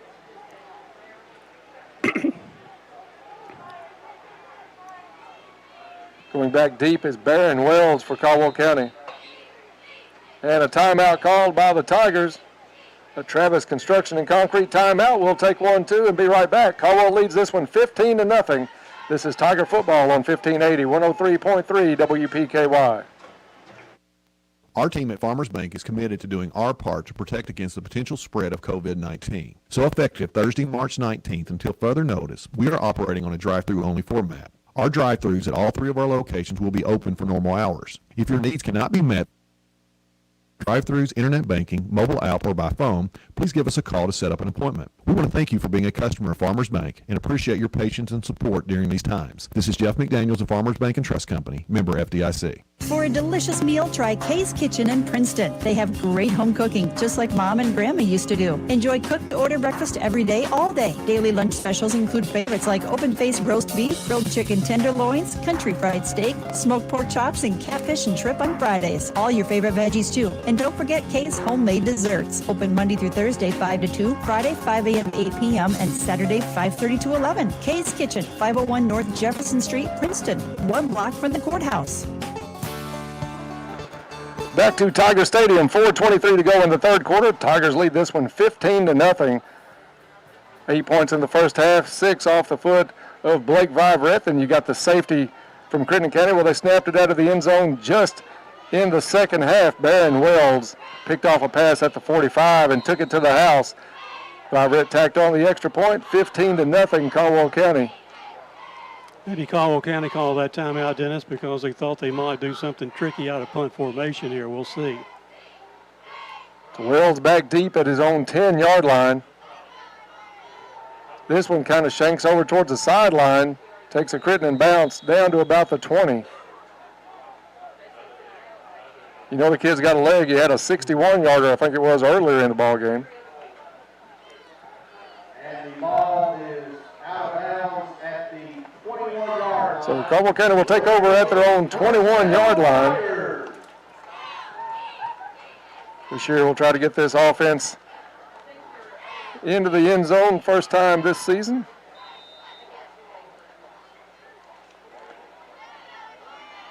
Receiver split wide, 2 on each side. Handoff goes to Samuel. Samuel hit in the backfield, bounces off one, still bouncing. Now he's going to be thrown down, loss on the play. Loss back to the 18. Yeah, it's going to be marked at the 18-yard line. Bob, we just got a check on from Kim Farmer, and we want to say thanks to her and her staff for all they have done to make this game happen tonight. Snap to Bashir, handoff Samuel. He's going to go up the middle this time. That's the strength there across the 25 to the 27-yard line. Takes him a little longer to get around the end, but when you hand that ball to him up the middle, somebody's going to pay a price. Pick up of 9 yards on that play. Will bring up 3rd and 3 for the Tigers. Official timeout on the field. We'll see what's going on here. And I think one of the Tiger players had to come out of the game. I don't know if it's blood on a uniform or what they're doing, but they're walking one player to the sideline. Looked like Drew Davis. So he's going to get some attention from Mike Long, the trainer. Doesn't look anything severe. Maybe just got hit in the chin or nose. Back on the field, handoff comes on and end around to Barron Davis. Oh, Barron Wells, excuse me. Barron Wells, ball carrier. Wells dragged down. I thought they might call a horse collar there for a second, Bob, but it was Jersey. Ball at the 33. Should be a first down. And it is a Lake Barkley CrossFit first down for Caldwell County. Nice run With the gain, it's a first by Wells on down. it. Compact set for Caldwell County. 2 receivers split out to the left.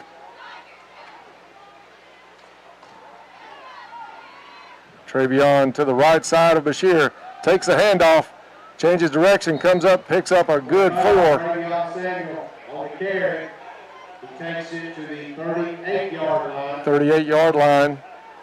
Good and nice 5-yard run by Travion then. Same formation, Caldwell County. Quick snap, quick hit to the far side. Wills with the reception across the 40. Chase from behind, gets into Rocket territory. And a flag in the backfield. Flag on the play. The pass is complete. Pass is complete to Wells all the way down to the 47 of Crittenden County. We'll check the flag.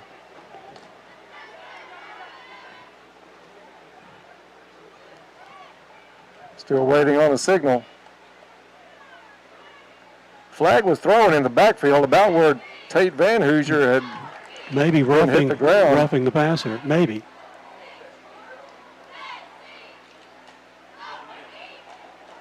It's a first down for Caldwell County as it stands now. And it is a roughing the passer against Crittenden County. Good call, Bob. Personal foul against the Rockets.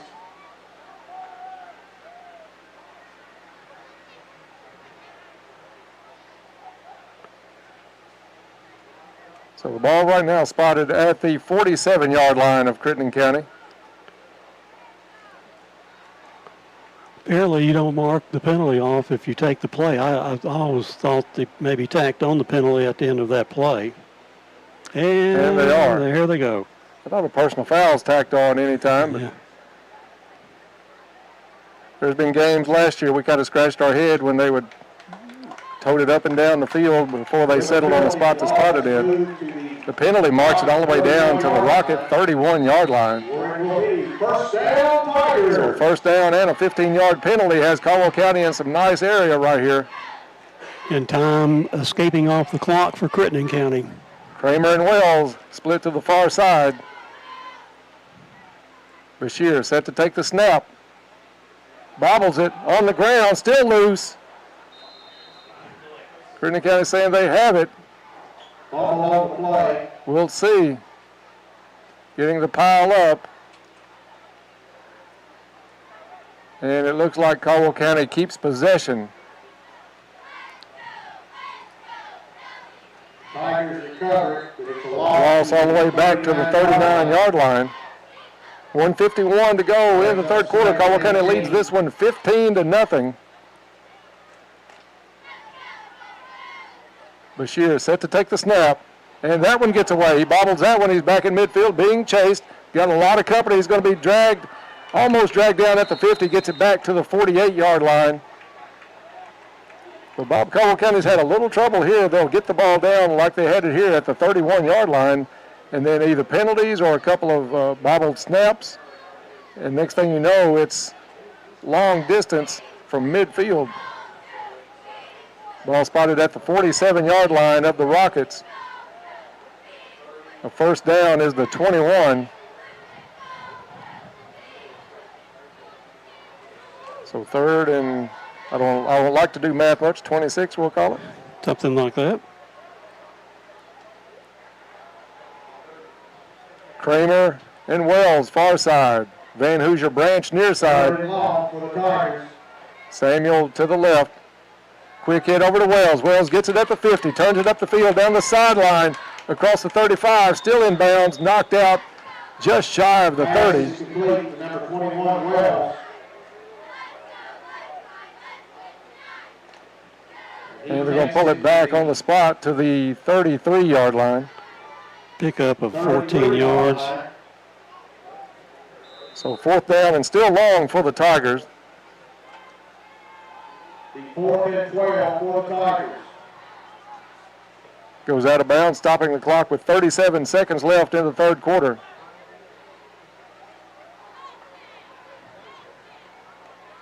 Caldwell's going to go for it on fourth.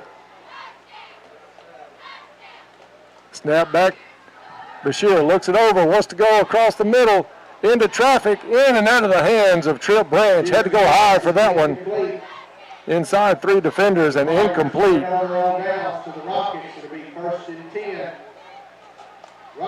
Nice effort, but Caldwell County turns it over on downs. Crittenden County will have it. 29 seconds to go in the quarter and down 15-0. Bob, still like you talked about at halftime, it's one of those games, only a 2-possession game at this point, even though Caldwell County has dominated.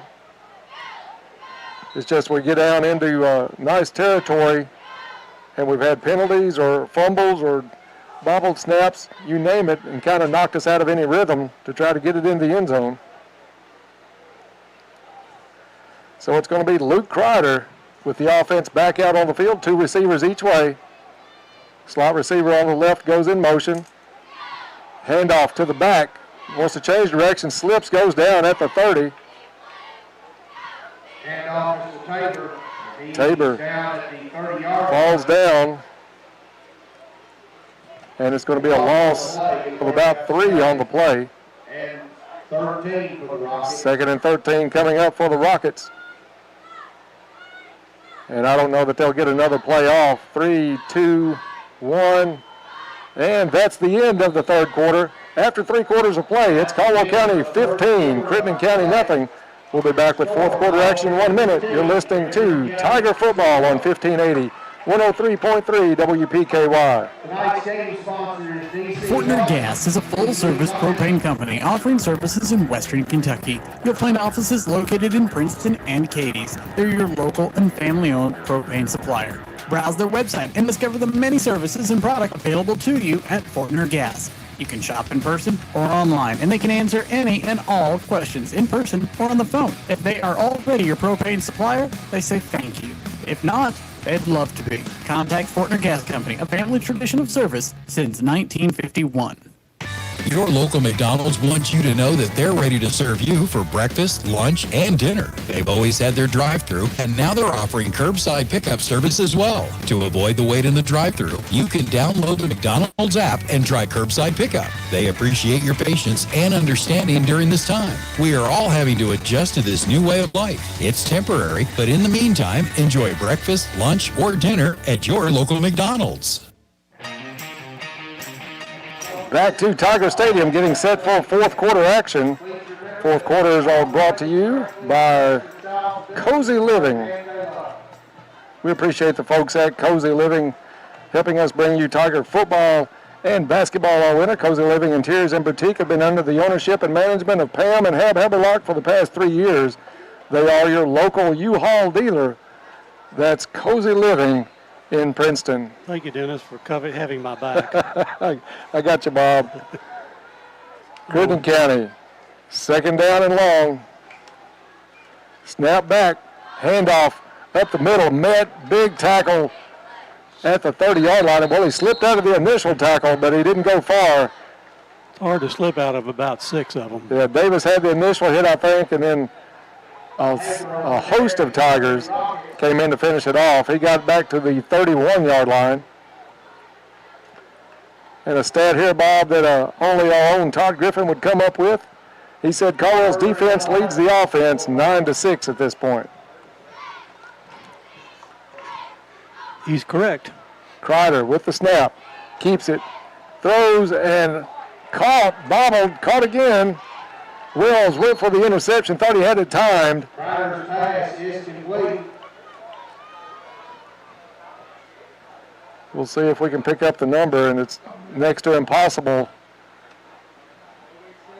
There was a flag on the play.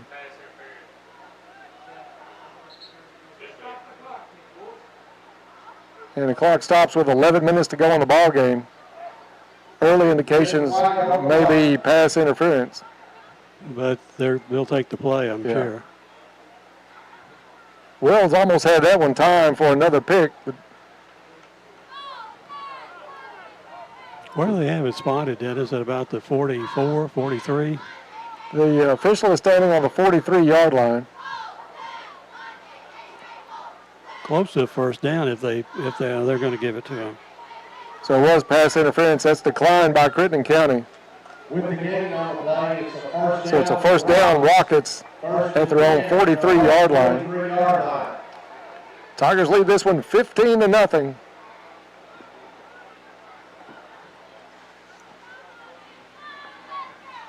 Todd said the numbers are so bad they can't see them on the field either. And I saw Barron Wells not limping off the field, but coming off the field during that stoppage of play. Hey, they need 11:13 on the clock. We'll put 13 seconds back on the clock. 11:13 will be put back on. While they sort this out, Bob, I will say we have 428 people now on the YouTube view for tonight's live stream. We appreciate everybody tuning in, checking out Tiger football tonight. Back to action, whistle blows. Tied set for Crittenden County. They're going to go down the field, one-on-one coverage. He's going to overthrow everybody, threw that one almost to the stands on the bench. Ryder's pass is incomplete. Crider had an open man because Crittenden's receiver had Wells turned around.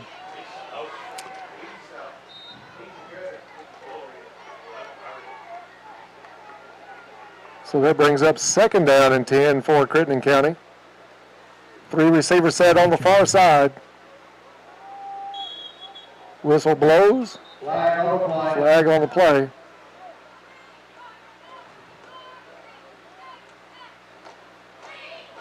We've had a few false starts tonight, Bob. You suspect this is another, and it is. Legal procedure against Crittenden County. We'll take this one back 5 yards. Second down and 15 coming up for the Rockets. 38-yard line.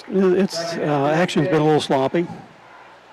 Crowder with the throw complete at the 43-yard line. Complete. Looks like Turley on the catch. Tackle was made by Tripp Branch. Flag on the play. Another flag as this one starts to get a little sloppy. Holding against Crittenden County will nullify that catch. Holding.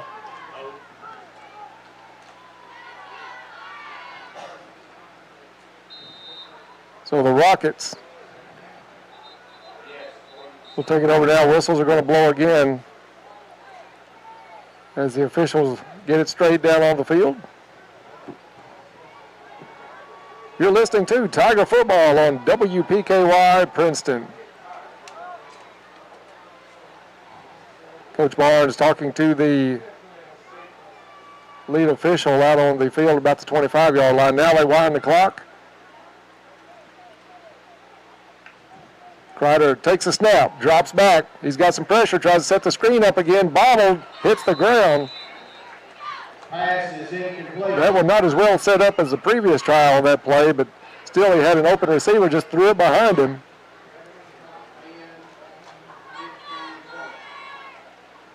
And it's going to be third and long now for Crittenden County.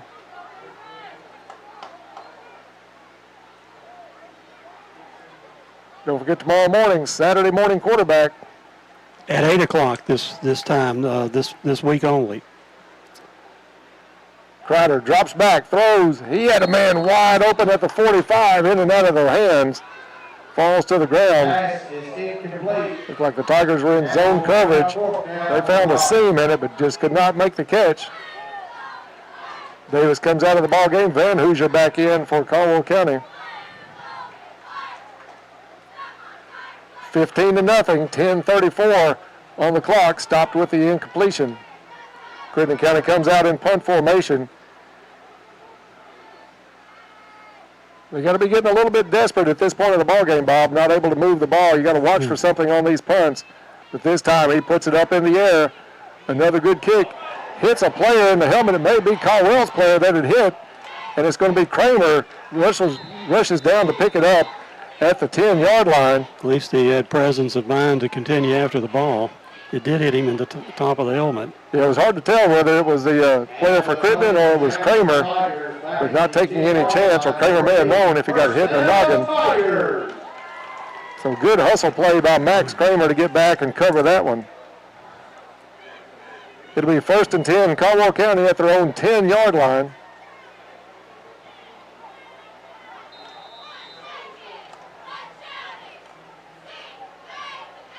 Tight set in the backfield for Caldwell.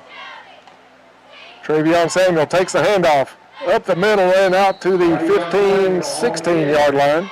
He takes it to the 17-yard line. Mark it at the 17, so a good run on first down. Travion Samuel. Check that at the 16-yard line. We'll pull it back to the 16 and change that one, Bob. I've already given him a 7-yard carry. All right. I think he's all for it. I am too. Bashir, snap, quick toss to Wells. Wells, spin move, stays on his feet on the sideline, back to about the line of scrimmage. Worked hard for not much on that one. I think you're right, Dennis. I think it's a 0 gain on that pass. Ball thrown just slightly behind him. Tough kid, though. He's not going to go down without a lot of effort. Not at all. Trip set to the right this time for Bashir. Lone receiver near side. Low snap. Bashir picks it up. Goes to Kramer, and flag goes down. Goodness, defender all over Kramer. So it's going to be a pass interference call against Crittenden County. Little slant play by Kramer. And too tight a coverage on Crittenden County at the 25-yard line.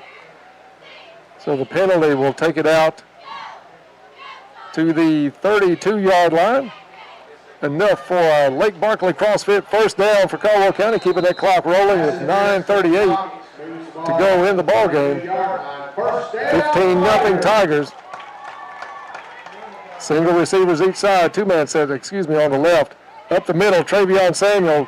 Crittenden trying to rip that ball away. Travion Samuel on the carry. Anybody that's ever seen Travion Samuel knows that's a hard rip. To the 33-yard line. Short gain by Travion. Two receivers each way. Bashir takes it, keeps it himself, fakes the handoff. He's up across the 35, gets a good block at the 40 from Barry Wells and gets pushed out at the 43-yard line. Should be enough for a first down. Lake Barkley CrossFit first down. You're right, Bob, and a nice block by Barry Wells on the play.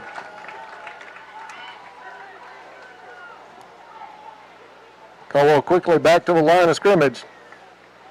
Two back set this time with Bashir.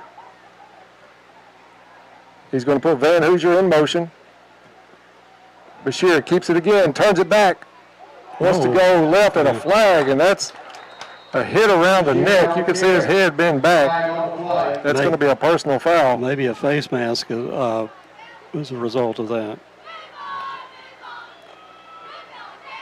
Flag came out from the side judge just as soon as he saw Bashir's neck pop or head pop backwards. And that's going to be a personal foul, roughing the quarterback. Penalty for face mask. Oh, face mask penalty, excuse me. 41-yard line with the gain. It's a first down, Tigers. First down, Caldwell County. They'll move it on up. Kind of a George Jefferson play on that one. Bashir in the backfield.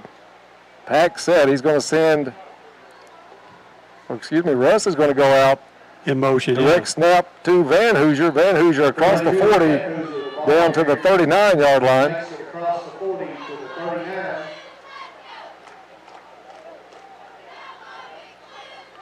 Caldwell County's played a good game offensively. Bob, what do you say, between the 30s? And then they kind of bog down once they get around the 30, 25-yard line. Really efficient, you're right, Dennis, between the 20s tonight. Bashir in the backfield with Van Hoosier and Samuel. Handoff to Samuel. Gets to the outside, lowers that head, gets across the 35 to the 34-yard line. Pick up 4 yards, 5 yards on that play by Travion. 3rd and 2 for the Tigers. Third down and a short 2. 7:49 to go in the ball game. Tigers still lead this one 15-0. One receiver near side. Handoff, Samuel. He gets the first down and then some across the 30. And they'll mark his forward progress down to the 29-yard line. He takes it to the 30-yard line. It's Travion time. A lot of clock killing, 4-yard running. Travion Samuel.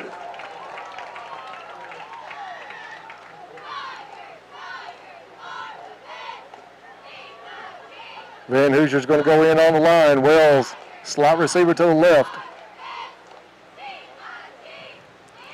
Travion Samuel up the middle, hit at the 30 and brought down. It'll be a 1-yard loss. Travion Samuel on the carry.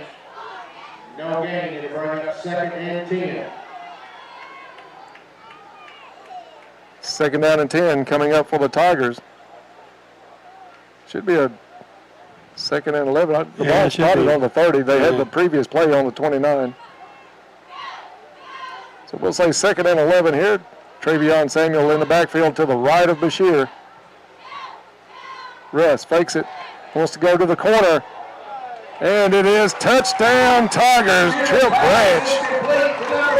Bashir laid that one right in the breadbasket for Trip Branch. One-on-one coverage on the side. And the first offensive touchdown for the Tigers tonight, 21-0. That play comes at 6:50 left in the ballgame. Nice pass from Russ Bashir to Trip Branch. 30-yard play covering 30 yards. Blake Vibrett in for the Taco John's extra point. Kick is up.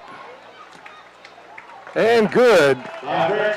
So with 6:50 left to go in the ball game, Caldwell County stretches it out now. It's the Tigers 22, the Rockets nothing.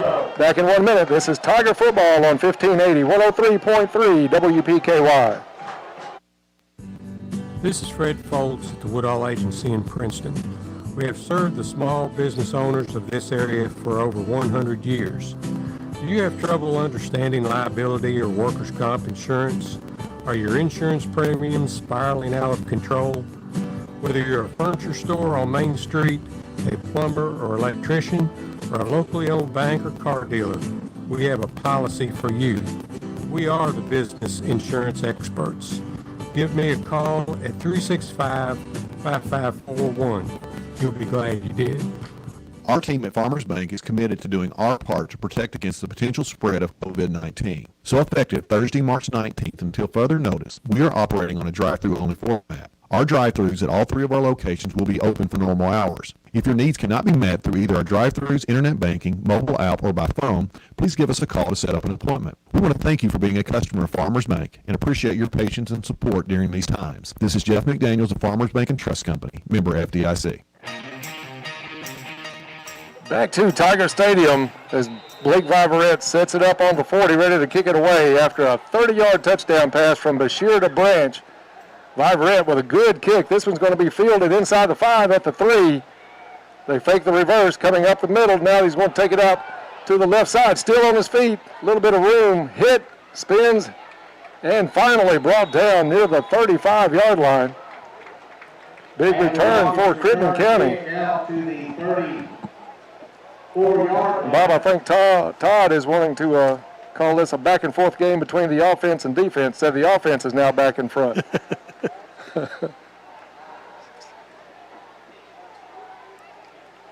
See where they'll spot this one after the return by Crittenden County. I think it's going to be at the 34-yard line of the Rockets.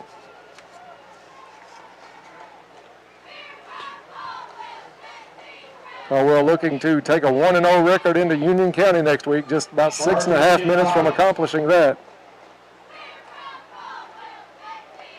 Snap back to Crider. Caldwell with some pressure. He's going to go down back at the 25-yard line. Trying to pick up that number. 52 for the Tigers, Angel Long. And Bob, we've called that kid's name quite a bit to get his first start tonight. Angel Long in the backfield for the Tigers, number 52. Loss on the play. Loss on the play all the way back to the 25-yard line. 2nd and 19 for the Rockets. Crider takes the snap, drops back, sets up the screen again. This one deflected and almost picked off. It was actually deflected and back towards Crider. He tried to make the catch along with a Tiger. Ball fell to the ground, and I think a referee got hit in the process. You've got an official down at the 10-yard line.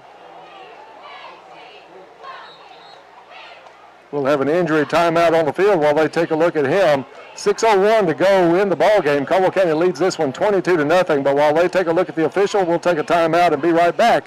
This is Tiger football on 1580, 103.3 WPKY. Proud supporter of Tiger Sports, Big John's Barbecue says, "Go Tigers." Cozy Living Interior and Boutique, cheering on all Tiger athletes. You're invited to join us for a special celebration on Saturday, September 12th from 9 a.m. till noon on 1580 103.3 WPKY as we have a virtual celebration of the Black Patch Festival. We'll tell you things about Black Patch you never knew. This special program is brought to you in part by Black Patch Grill, Planners Bank, Princeton Optimist Club, where new beginnings start and you ride.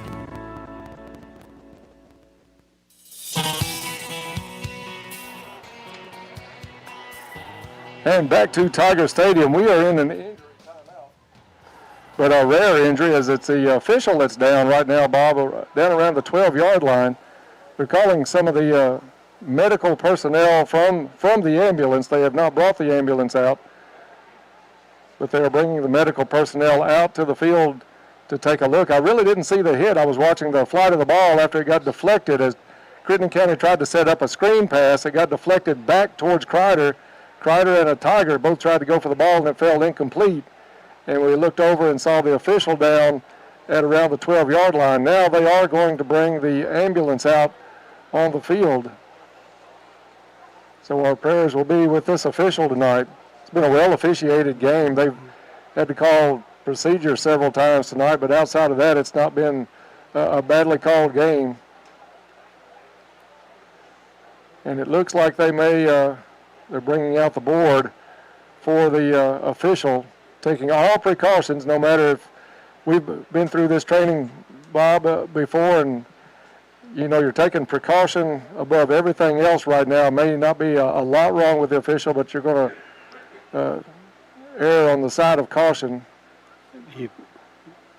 So the ambulance out on the field to care for the referee. We'll take another break and be back in about a minute and see if we have an update down on the field with Todd. You're listening to Tiger Football on 1580, 103.3 WPKY.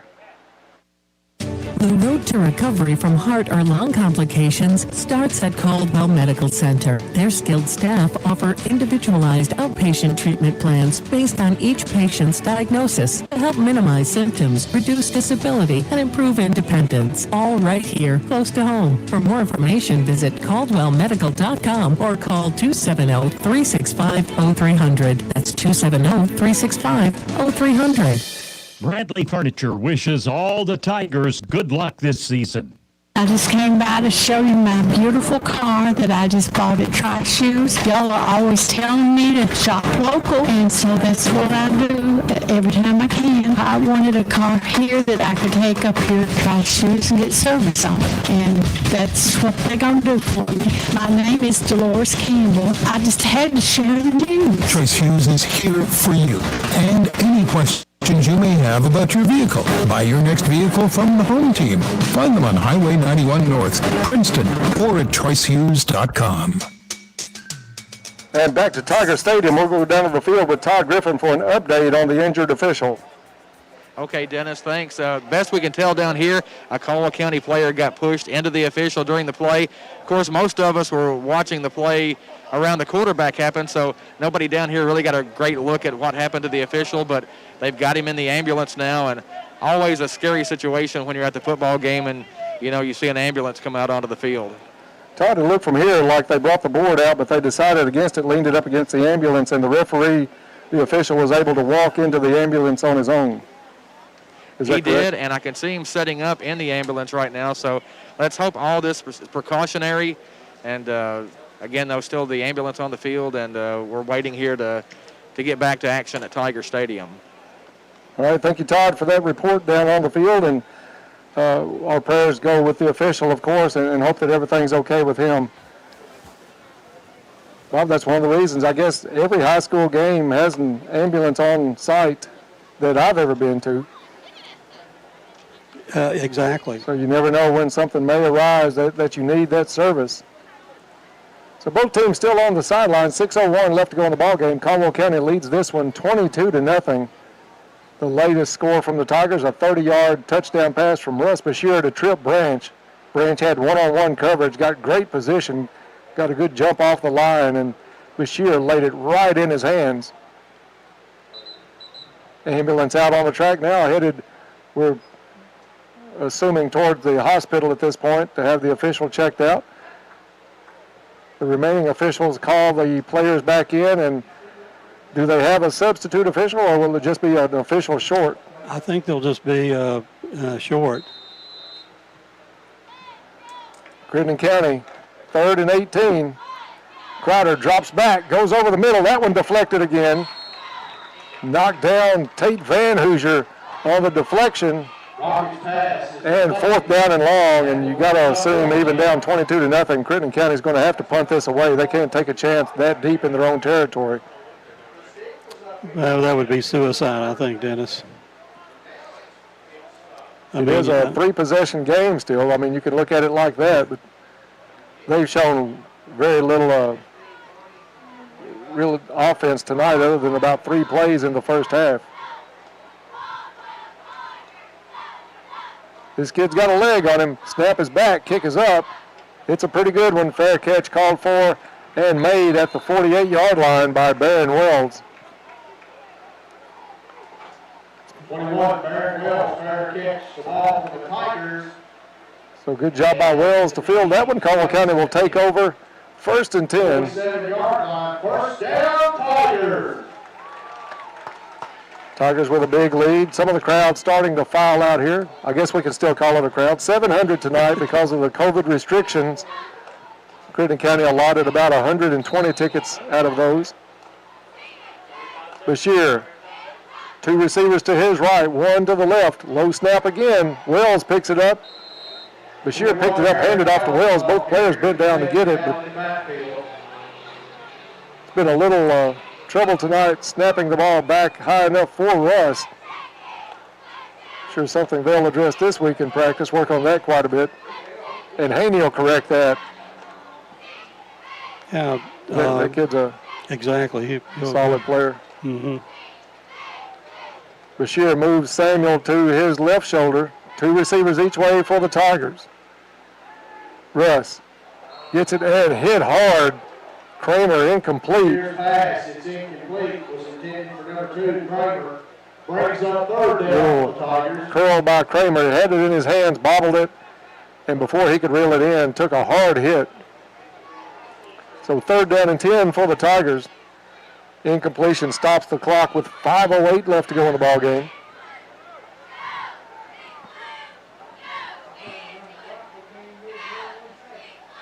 Snap back for Bashir. Handoff, Travion Samuel up the middle, lowers his head up to the 44-yard line. Bob, a report from the sideline said the ref had a rib injury and got that wrapped up in the ambulance.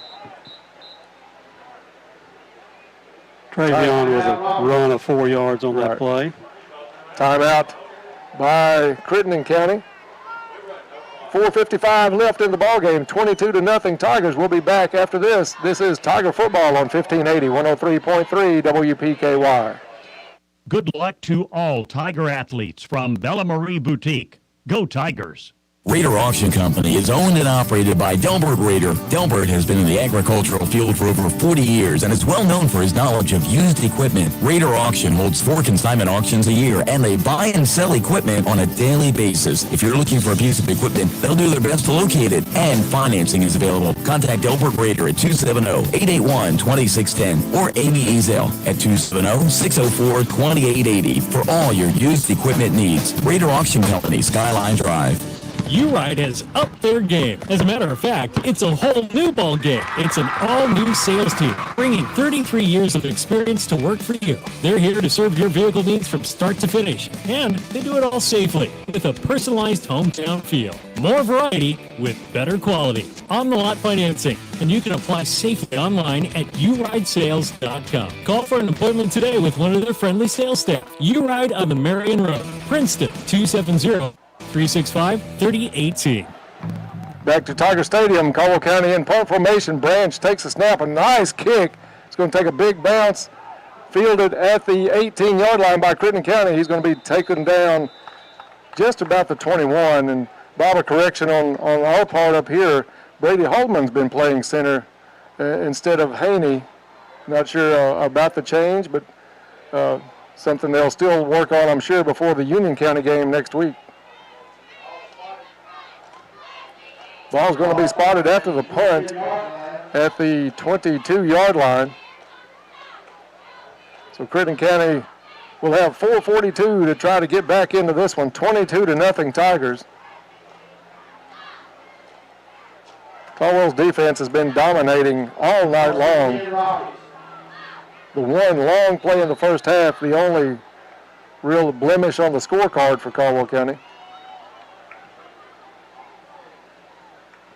Crider drops back, looks the field over. He's got some pressure, flushed out of the pocket, takes off up the field, and it's going to be taken down after about a yard gain. I think it was Landon Davis with a powerful tackle. Had a pretty good game so far, Dennis, the freshman linebacker. Well, that's something we've got to do is look at some of these game awards before too awfully long.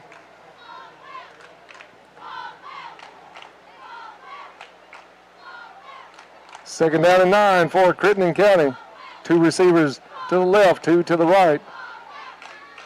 Caldwell shows blitz, drop out of it. Pass is complete on the sideline. Not enough for a first down, though. It's going to be stopped and pushed out of bounds at the 32. Trill Branch in on the tackle for Caldwell County. So it'll be third down and a long one for the Rockets. Clock stops with 3:39 as Crittenden went out of bounds.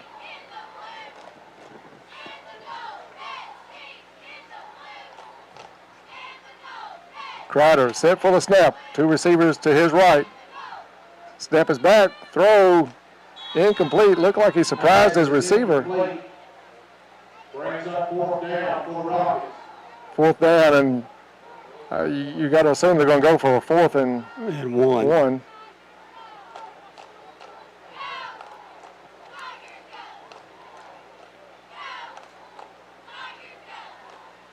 Good defensive game tonight for Caldwell County. And we kind of figured the offense will be a little bit behind the defense at this point early on. Snap is back to Crider. Wants to throw. Now he's got some pressure. Flushed. Looks down the left sideline. Complete for a first down at the 38-yard line. Pass is complete. Gain up to the 36-yard line. So they'll stop the clock while they move the chains with 3:24 to go. Excuse me, the 36-yard line on the reception. Same formation for Crittenden County. Crider over the middle, complete, slips one tackle, brought down at the 50. Jack Stevens on the tackle for Caldwell County, but it's another first down for Crittenden. With the gain, it's a first down for the Rockets. Ball spotted at the 50-yard line. Stevens has had a good game in that defensive backfield tonight. Crider flushed, goes down for a loss, and a flag comes in, probably caught the face mask. I thought we saw it from up here, Bob, but a late flag is going to go against the Tigers. Crider taken down the backfield. There is a flag on the play. Penalty against the Tigers for face mask.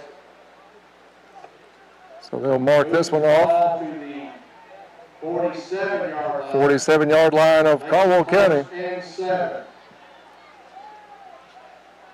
Over the middle, complete. Pass is complete. And another first down for Crittenden County down to the 32-yard line of Caldwell. Little slant route. With the game, it's a first down for Rockets. Here's a first down, Crittenden County. Just over 2.5 minutes to go in the ball game. Crider drops back to throw. This time sideline, bobbled, and finally hits the ground. I think that touched one Crittenden player and 2 Caldwell players before anybody could get a hold of it. It hits the ground. Brings up second down. Second down and 10. Crittenden County, 2:22 left to go in the ball game. 22-0, Caldwell County. Crider this time wants to go deep, in and out of the hands of his intended receiver. Pass is incomplete. Stevens and Kramer on coverage. Turley was the intended receiver, and Bob, it looked like it was right on his numbers, just slipped through his hands. 3rd and 10, Rockets. Crider drops back, gets some pressure, has to scramble, gets away from a couple of tacklers. Now intercepted. Trip Branch at the 26-yard line. Tries to change field, still on his feet. Hits the ground at the 30. He's down at the 31-yard line. Trip Branch with a nice interception at the 23, returns it to the 30, and that should ice it for Caldwell County. 2 minutes to go in the ball game.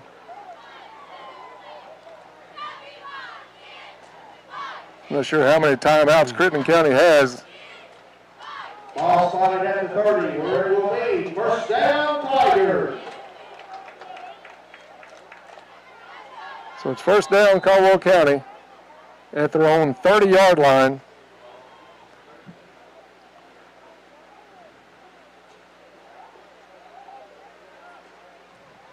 Bashir in the backfield. One receiver each way. You look for Travion Samuel to handle the ball a lot, and he does. Up the middle. Gain out to the 33-yard line.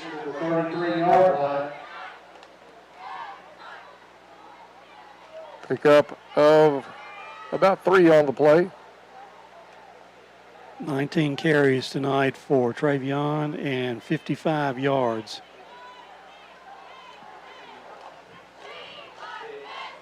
Workman's effort tonight for Travion Samuel.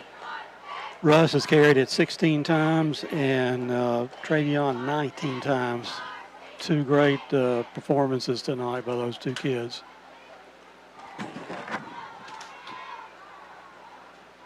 Bashir, handoff to Samuel, finds a hole, gets up near a first down as he stopped at the 39-yard line. 38-yard line. 48 now. Third. Third and 1. I think we'll spot that one at the 39. Under a minute to go, 22-0 Tigers. They'll take a 1-0 record on the road next week to Union County.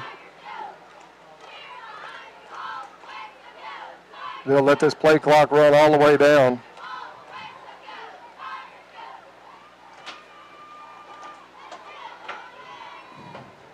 So a good performance by Caldwell County tonight. The defense really shined. Offense got on track a little bit better in the second half.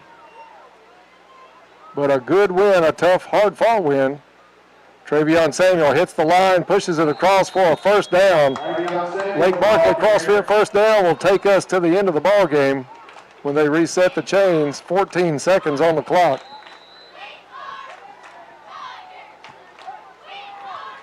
"21 carries tonight for Travion for 63 yards. And the players come off the field. Caldwell County with the win tonight. The final from Tiger Stadium. Caldwell County 22, Crittenden County nothing. Stay tuned for the post-game report coming your way in just a few minutes. Brought to you by Trilogy Performance Sports. We'll have all the game stats for you. Take a look ahead to next week. and give away a few awards here tonight. But the final here, Caldwell County 22, Crittenden County nothing. You're listening to Tiger Football on 1580, 103.3 WPKY.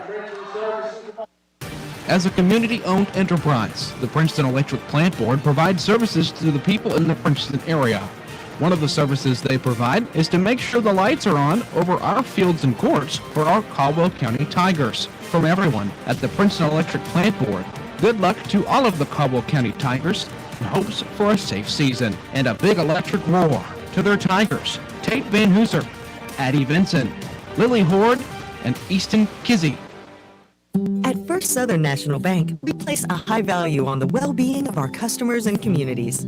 With that in mind, we are taking steps that demonstrate how much we care about you. Our drive-through lanes will be available for daily needs, while in-person services can be scheduled by appointment. Take advantage of our online banking, our mobile banking app, and a friendly team member answering your call. Visit fsnb.net to learn more. First Southern National Bank, member FDIC. Some of the best times are on the lake, eating your favorite food, sipping on a drink, and listening to live music. The Summer Concert Series at Eddy Creek Marina Resort is open for business. Live bands every Saturday night. Sit back and grab some of your favorites at Echo Charlie's, like the homemade crab cakes, Bubba's Key West salt rings, or the hand-patted Barkley Burger, pontoon rentals, cabins, and more to enjoy at Eddy Creek Marina and Echo Charlie's this summer. Herb Hayes Furniture, always the best. This is Leanne for Herb Hayes Furniture and Mattress. It is hard to get new inventory into the store, but we've got it. Just call us Sectional City. We have several beautiful sectionals ready and waiting to come to your home. If you're spending more time at home, why not do it comfortably with some new furniture? We always have great financing as well. Shop in person safely or shop online or call for an appointment today. Hayes Furniture, always the best. Penny Ryle Home Medical hopes all Tiger athletes have a great season. Go Tigers.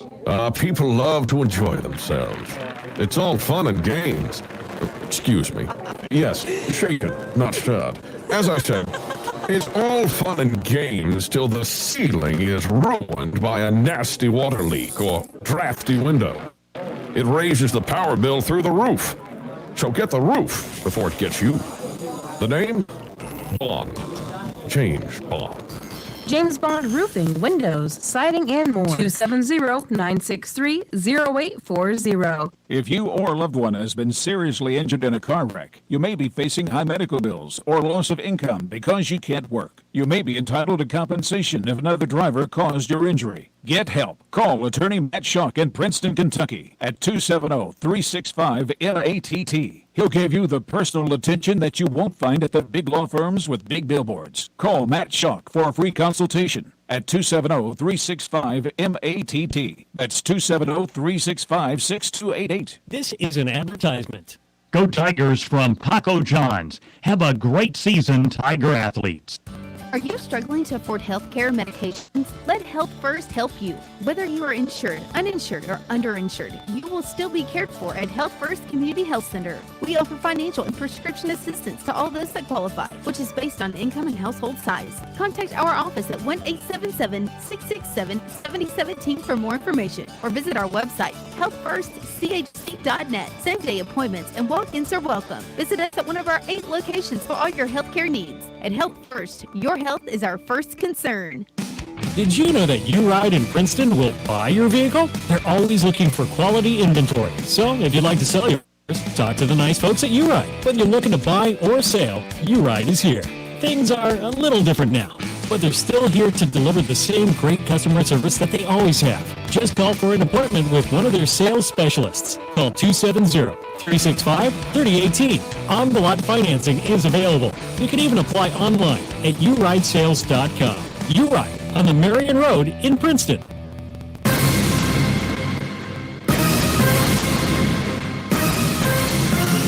Time for a recap of tonight's action. The WPKY Tiger Postgame Report is on the air. And welcome back to Tiger Stadium. The final here tonight, Caldwell County, the shutout win, 22-0 over Crittenden County. Time now for the Trilogy postgame report. Trilogy Performance Sports is where you can get into shape and feel good. Trilogy is a family-friendly environment that offers a wide range of classes to help you reach all of your fitness and well-being goals.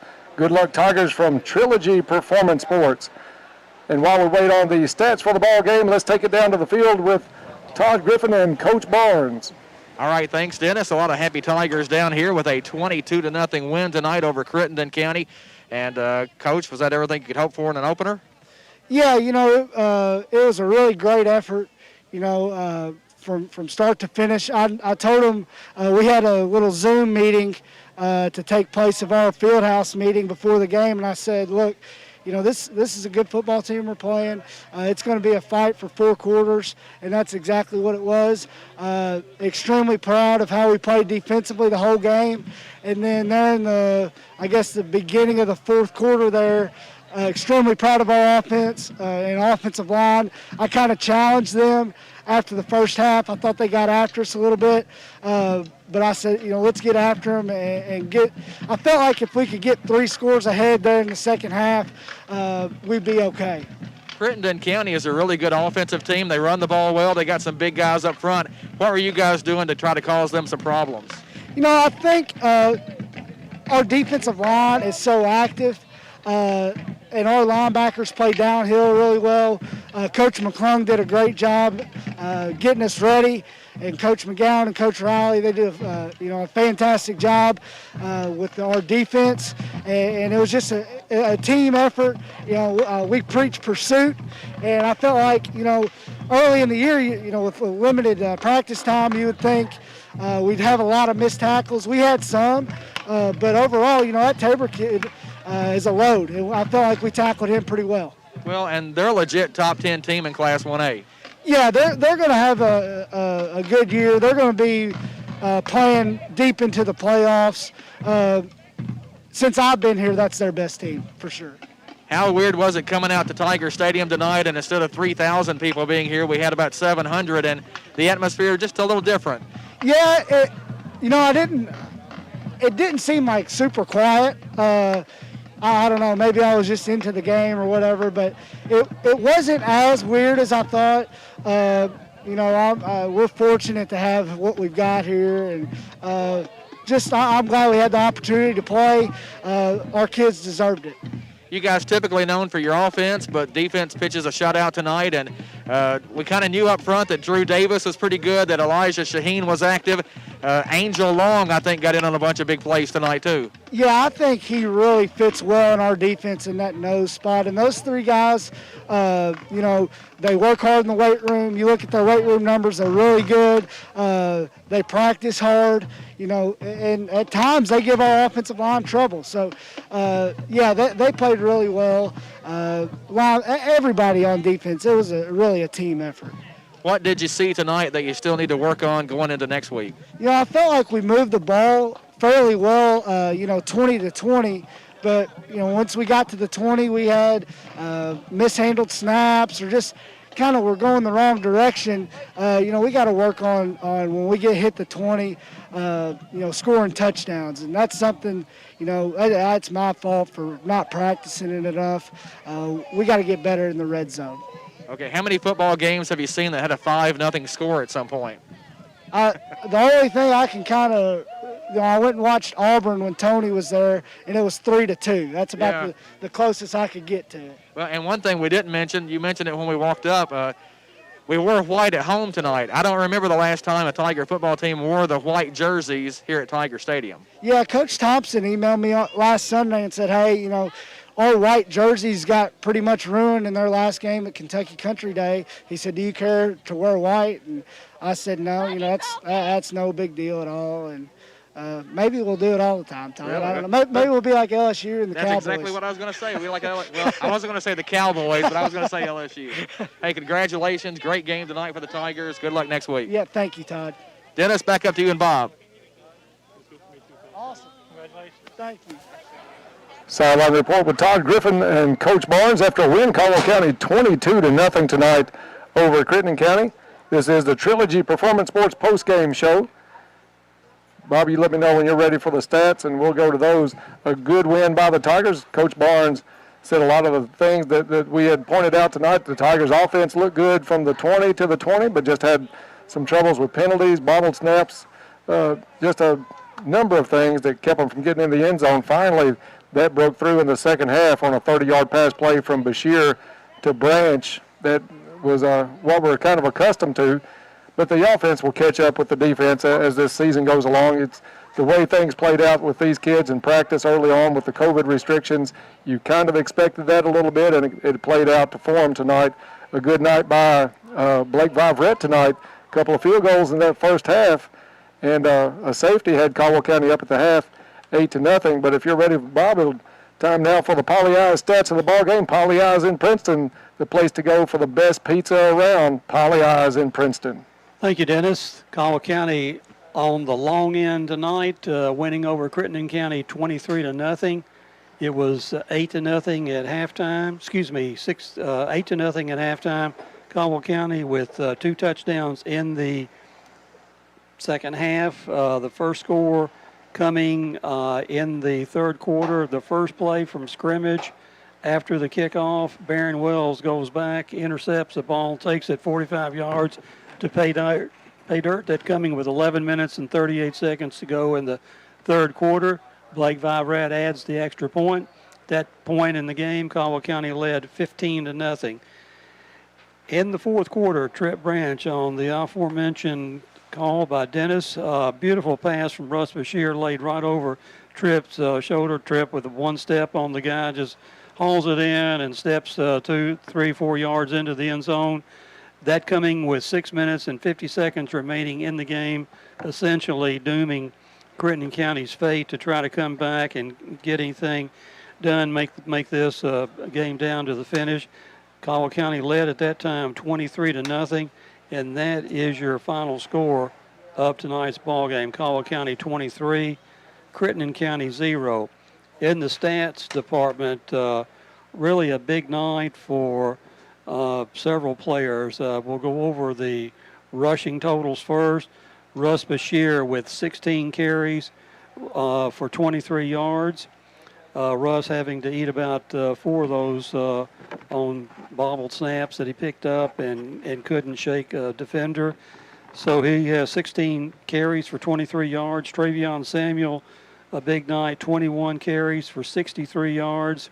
Tate Van Hoosier, 1 carry for 2 yards. Barron Wells, 1 carry for 6 yards. And we're going to give the team 2 carries, -7 yards on each of those carries. That's when the ball was rolling around on the ground, and you couldn't charge either back with that loss. So 2 of those opportunities netting 14 yards and losses. Caldwell County rushing tonight 41 times for 80 yards. In the receiving department, Russ Bashir, 20 out of 28 tonight, 0 interceptions for 223 yards. Barron Wells, a big night with 8 catches for 72 yards. Tate Van Hoosier, 4 catches for 52 yards. Trip Branch, 4 catches for 66 yards and 1 touchdown. Max Kramer, 2 catches for 28 yards. Travion Samuel, 2 catches for 5 yards tonight. A total of 223 yards through the air for the Tigers, 80 yards on the ground. Makes Caldwell County end up tonight with 303 yards total offense. Crittenden County really not much, couldn't get much done in the second half. They have 13 rushing attempts in the second half for 20 yards. They finished the game tonight with 27 rushing attempts for 98 yards, a lot of that coming on 1 run in the first half.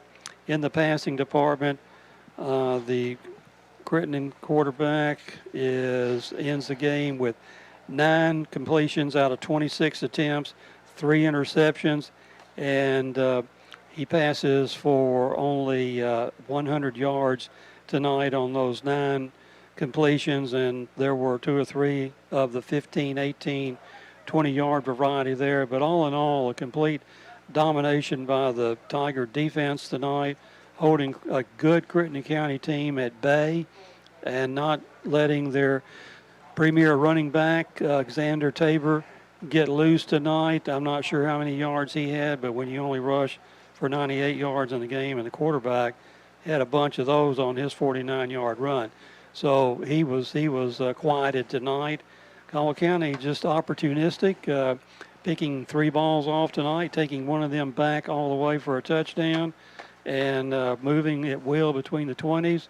Finally, we break the ice in the fourth quarter with that touchdown pass to Trip Branch, and a good overall opening win for the Tigers, Dennis. A good hard-fought win, and you got to look at Crittenden County, even though we beat them 36-14 last year and dominated this game. They're a highly ranked team in Class A, and they're a team that's going to be reckoned with come playoff time. So it wasn't like you got a slouch win or should have walked all over a team. This was a quality Crittenden County team that Caldwell County shut out tonight. So a big game by the defense tonight. Offense got on track a little bit better in the second half. So a win that they'll take. I'm sure Coach Barnes saw a lot of things he liked, a lot of things that he'll want to work on maybe before we hit the road for Union County next week. I'm sure we were not aware of the switch at the center position tonight, Right. and Brady Holman can only get better. Obviously gained competition tonight, and I'm not sure whether he'd ever played center before tonight, whether he did that coming up through the middle school route or what, but that gave the opportunity for Dalton Haney to move to the guard position, and I thought our offensive line played well tonight, and our defensive line. You start mentioning Angel Long, you start mentioning Elijah Shaheen. One point in the game there, it was the Elijah Shaheen show on defense. So Caldwell County with a really nice win tonight, completely stymieing the Rocket offense, and it's on to Union County next week. And I want to remind people, Dennis, while I'm thinking of it, the quarterback show in the morning, just for this Saturday only, will be at 8 o'clock. So I want to make sure that is out on the airwaves. And good night. Good to start our 6th season up here. It seems like it just yesterday. Right, it does. It's flown by. You're right. And a good win tonight for the Tigers. We're going to take a break and come back. And when we do, we've got a few awards to give out as we wrap this one up. You're listening to the Trilogy Performance Sports Postgame Show on 1580, 103.3 WPKY. KFC Princeton invites you to come in and enjoy a meal. Or, of course, the drive-thru is always open. The restaurant is open with limited capacity. You'll find that posted on the front door. And all tables are set up for social distancing. You are encouraged to wear your mask when entering and exiting the business. There is no buffet at this time. All dine-in orders are packaged as if they are to-go orders. Enjoy your favorite meal at KFC on the Marion Road in Princeton. Dine-in, carry-out, or drive-thru. They are here to serve you. Herb Hayes Furniture, always the best. This is Leanne for Herb Hayes Furniture and Mattress. It is hard to get new inventory into the store, but we've got it. Just call us Sectional City. We have several beautiful sectionals ready and waiting to come to your home. If you're spending more time at home, why not do it comfortably with some new furniture? We always have great financing as well. Shop in person, safely, or shop online, or call for an appointment today. Hayes Furniture, always the best. Good luck, Tigers. Have a great season. From Treasures Remembered. U-Ride has upped their game. As a matter of fact, it's a whole new ball game. It's an all-new sales team, bringing 33 years of experience to work for you. They're here to serve your vehicle needs from start to finish, and they do it all safely with a personalized hometown feel. More variety with better quality. On-the-lot financing, and you can apply safely online at uridesales.com. Call for an appointment today with one of their friendly sales staff. U-Ride on the Marion Road, Princeton, 270-365-3018. Your local McDonald's wants you to know that they're ready to serve you for breakfast, lunch, and dinner. They've always had their drive-thru, and now they're offering curbside pickup service as well. To avoid the wait in the drive-thru, you can download the McDonald's app and try curbside pickup. They appreciate your patience and understanding during this time. We are all having to adjust to this new way of life. It's temporary, but in the meantime, enjoy breakfast, lunch, or dinner at your local McDonald's. Good luck to all Tiger athletic teams from Josh Ray at Woodman Life. Been in the hospital but aren't quite ready to go home? Caldwell Medical Center's swing bed program is the perfect step for patients in a transitional stage of care. Their extended care solution allows you to continue receiving skilled nursing care, meals, and medication management with the added convenience of being close to home and the peace of mind that comes from a full-service hospital. To learn more about their swing bed program, visit CaldwellMedical.com. At First First Southern National Bank, we place a high value on the well-being of our customers and communities.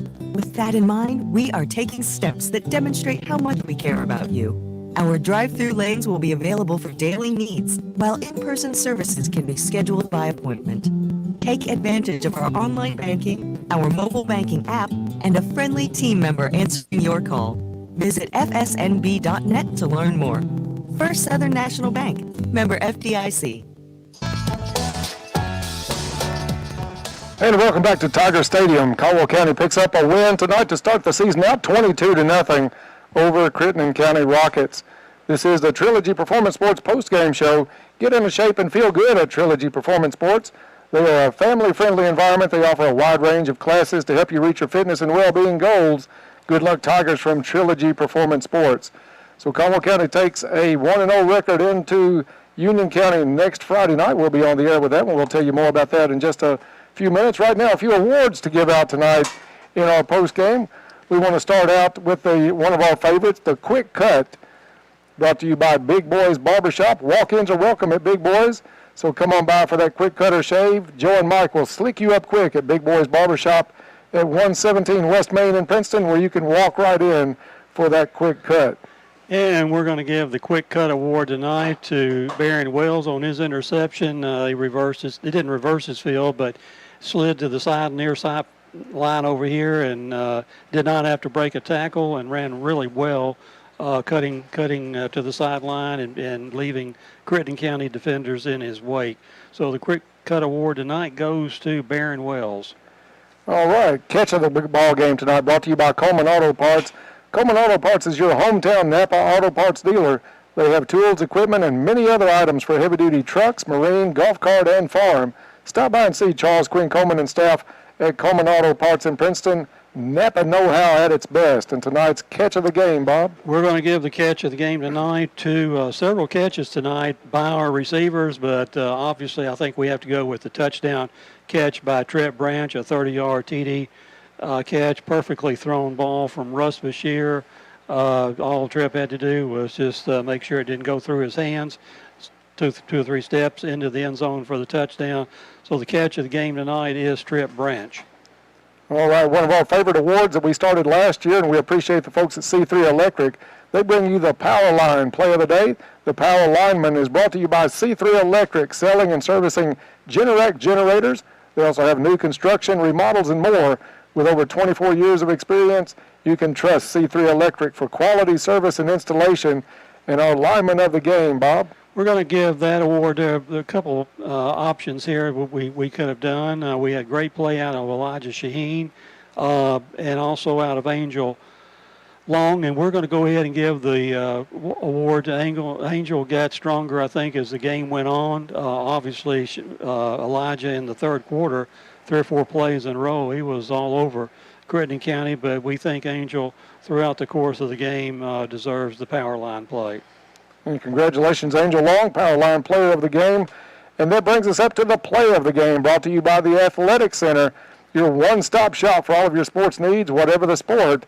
The Athletic Center has you covered from head to toe. The Athletic Center is a proud sponsor of Caldwell County Athletics, and they hope the Tigers and the Lady Tigers in soccer and volleyball have a great season this fall. And, Bob, the Play of the Game. We're going to give that. There were a couple options here that we could have done the play of the game. One was the pass interception return by Barron Wells. The other opportunity where we got on the scoreboard touchdown-wise was the pass to Trip Branch. So that really salted the game away in the fourth quarter. We're going to give the Play of the Game award to Trip on his 30-yard touchdown reception from Russ Bashir. Yeah, and like you said, that one kind of iced it away. Coach Barnes talked in his post-game interview with Todd down on the sideline that if he got up 3 scores, he felt pretty good about the ball game. That one kind of put us over the edge. So Play of the Game is the 30-yard touchdown pass from Russ Bashir to Trip Branch. Final here tonight from Tiger Stadium, Caldwell County 22 and Crittenden County nothing. And Bob, our first game tonight, we had a few changes. Even up in the booth, we had some changes because of COVID. We're adjusting to everything kind of on the fly, and it's been different, but I think all in all, much like the game tonight, maybe not the prettiest, but I think we came away with a win even on our end of it. Well, and as we know, we don't know what the issue was with the mics on the field, but as we got into the game, that got under control, and we were operating on all cylinders the last half of the game. So not really totally sure as to what those, but we'll get everything like some of the things that Coach Barnes will correct. We've got some things that we can correct and be better for next week. So another week that major network's not going to call us for a syndicated show, but that's okay. We'll be back next week at Union County just the same. And Bob, before we talk about our crew here, I do want to mention a thank you to Joe McEnany. We had to wear, even though it's an open venue, we wanted to follow regulations set forth by Kim Farmer for tonight's game to happen and all of her staff. So Joe Mack gave me a shield to wear tonight, which is in place of the mask, and worked really well. Not as much glare as I thought it would be. So I appreciate Joe McEnany of McDonald's for donating that to our broadcast tonight, and it went a long way in us being able to perform from the press box. And, it's a strange situation we've been in the last 6 months. Maybe it's going to be this way for another 6, 8, 9, 10 months, but I was just glad to get a football game tonight where you could have some normalcy to what normally should be happening this time of year. And the Tigers did not disappoint. The crowd that was here tonight, again, we could only allow 700 tickets to be out, and the other good thing is we were able to sell all our season passes before the first game, so just a good testament to Caldwell County's support. And the cooperation amongst the school district and administration here in helping us get this game on the air tonight. So I think all in all, a good time tonight. We had some changes up in the booth. We appreciate Tess Cowan now on camera and controls up here in the booth, and John Miller back at the station, or back in the truck like we like to call it. Did a great job tonight, and we'll work out a few kinks on that. Todd Griffin, another sparkling night down on the sideline report, getting especially when the referee went down, got to see the referee actually getting bandaged up in the ambulance, and that's a lot of stuff that other stations just don't get to bring you from the sideline that we're fortunate to have here on WPKY. It was good to get that little bit of information. We could see the official step into the ambulance, but we had no idea as to what his injury might be, and he might be a little sore in the morning with a bruised rib. Hopefully it didn't break, but the ambulance was out there. He was attended to quickly and taken to the hospital, so we wish him the best. So once again, the final here from Tiger Stadium, Caldwell County 22, Crittenden County nothing. For the entire WPKY sports crew, we say thank you for listening, and we'll see you next week from Union County with the Year Sports Edge tipping it off at 5:30 with their football preview. Bob and Coach Barnes at 6 o'clock with the Coaches Show. We'll have the Show Plumbing pregame show coming your way at 6:30, and kickoff from Union County next Friday night at 7, right here on 1580, 103.3 WPKY.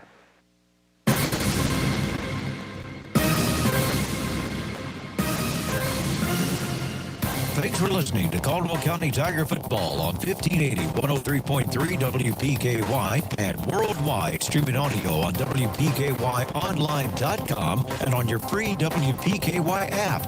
Your announcers are Dennis Stevens, Bob Hayes, and Todd Griffin, along with Gary Goodacre. Tiger Football is produced by John Miller, executive producer Beth Mann. You'll be able to see a complete wrap-up of tonight's game at yoursportsedge.com. Video of tonight's game can be found at WPKYonline.com. Since 1937, Penny Rile Electric has been dedicated to the health and well-being of our members. Did you know there are several socially distanced ways to pay your electric bill? You can use the member portal at PRECC.com. Call to make automated payments over the phone. Use the PRECC app. Enroll and pay by text or our residential prepaid program, or just stop by one of our 24-hour kiosks in Hopkinsville or Oak Grove. Penny Rile Electric. User disconnected from your channel.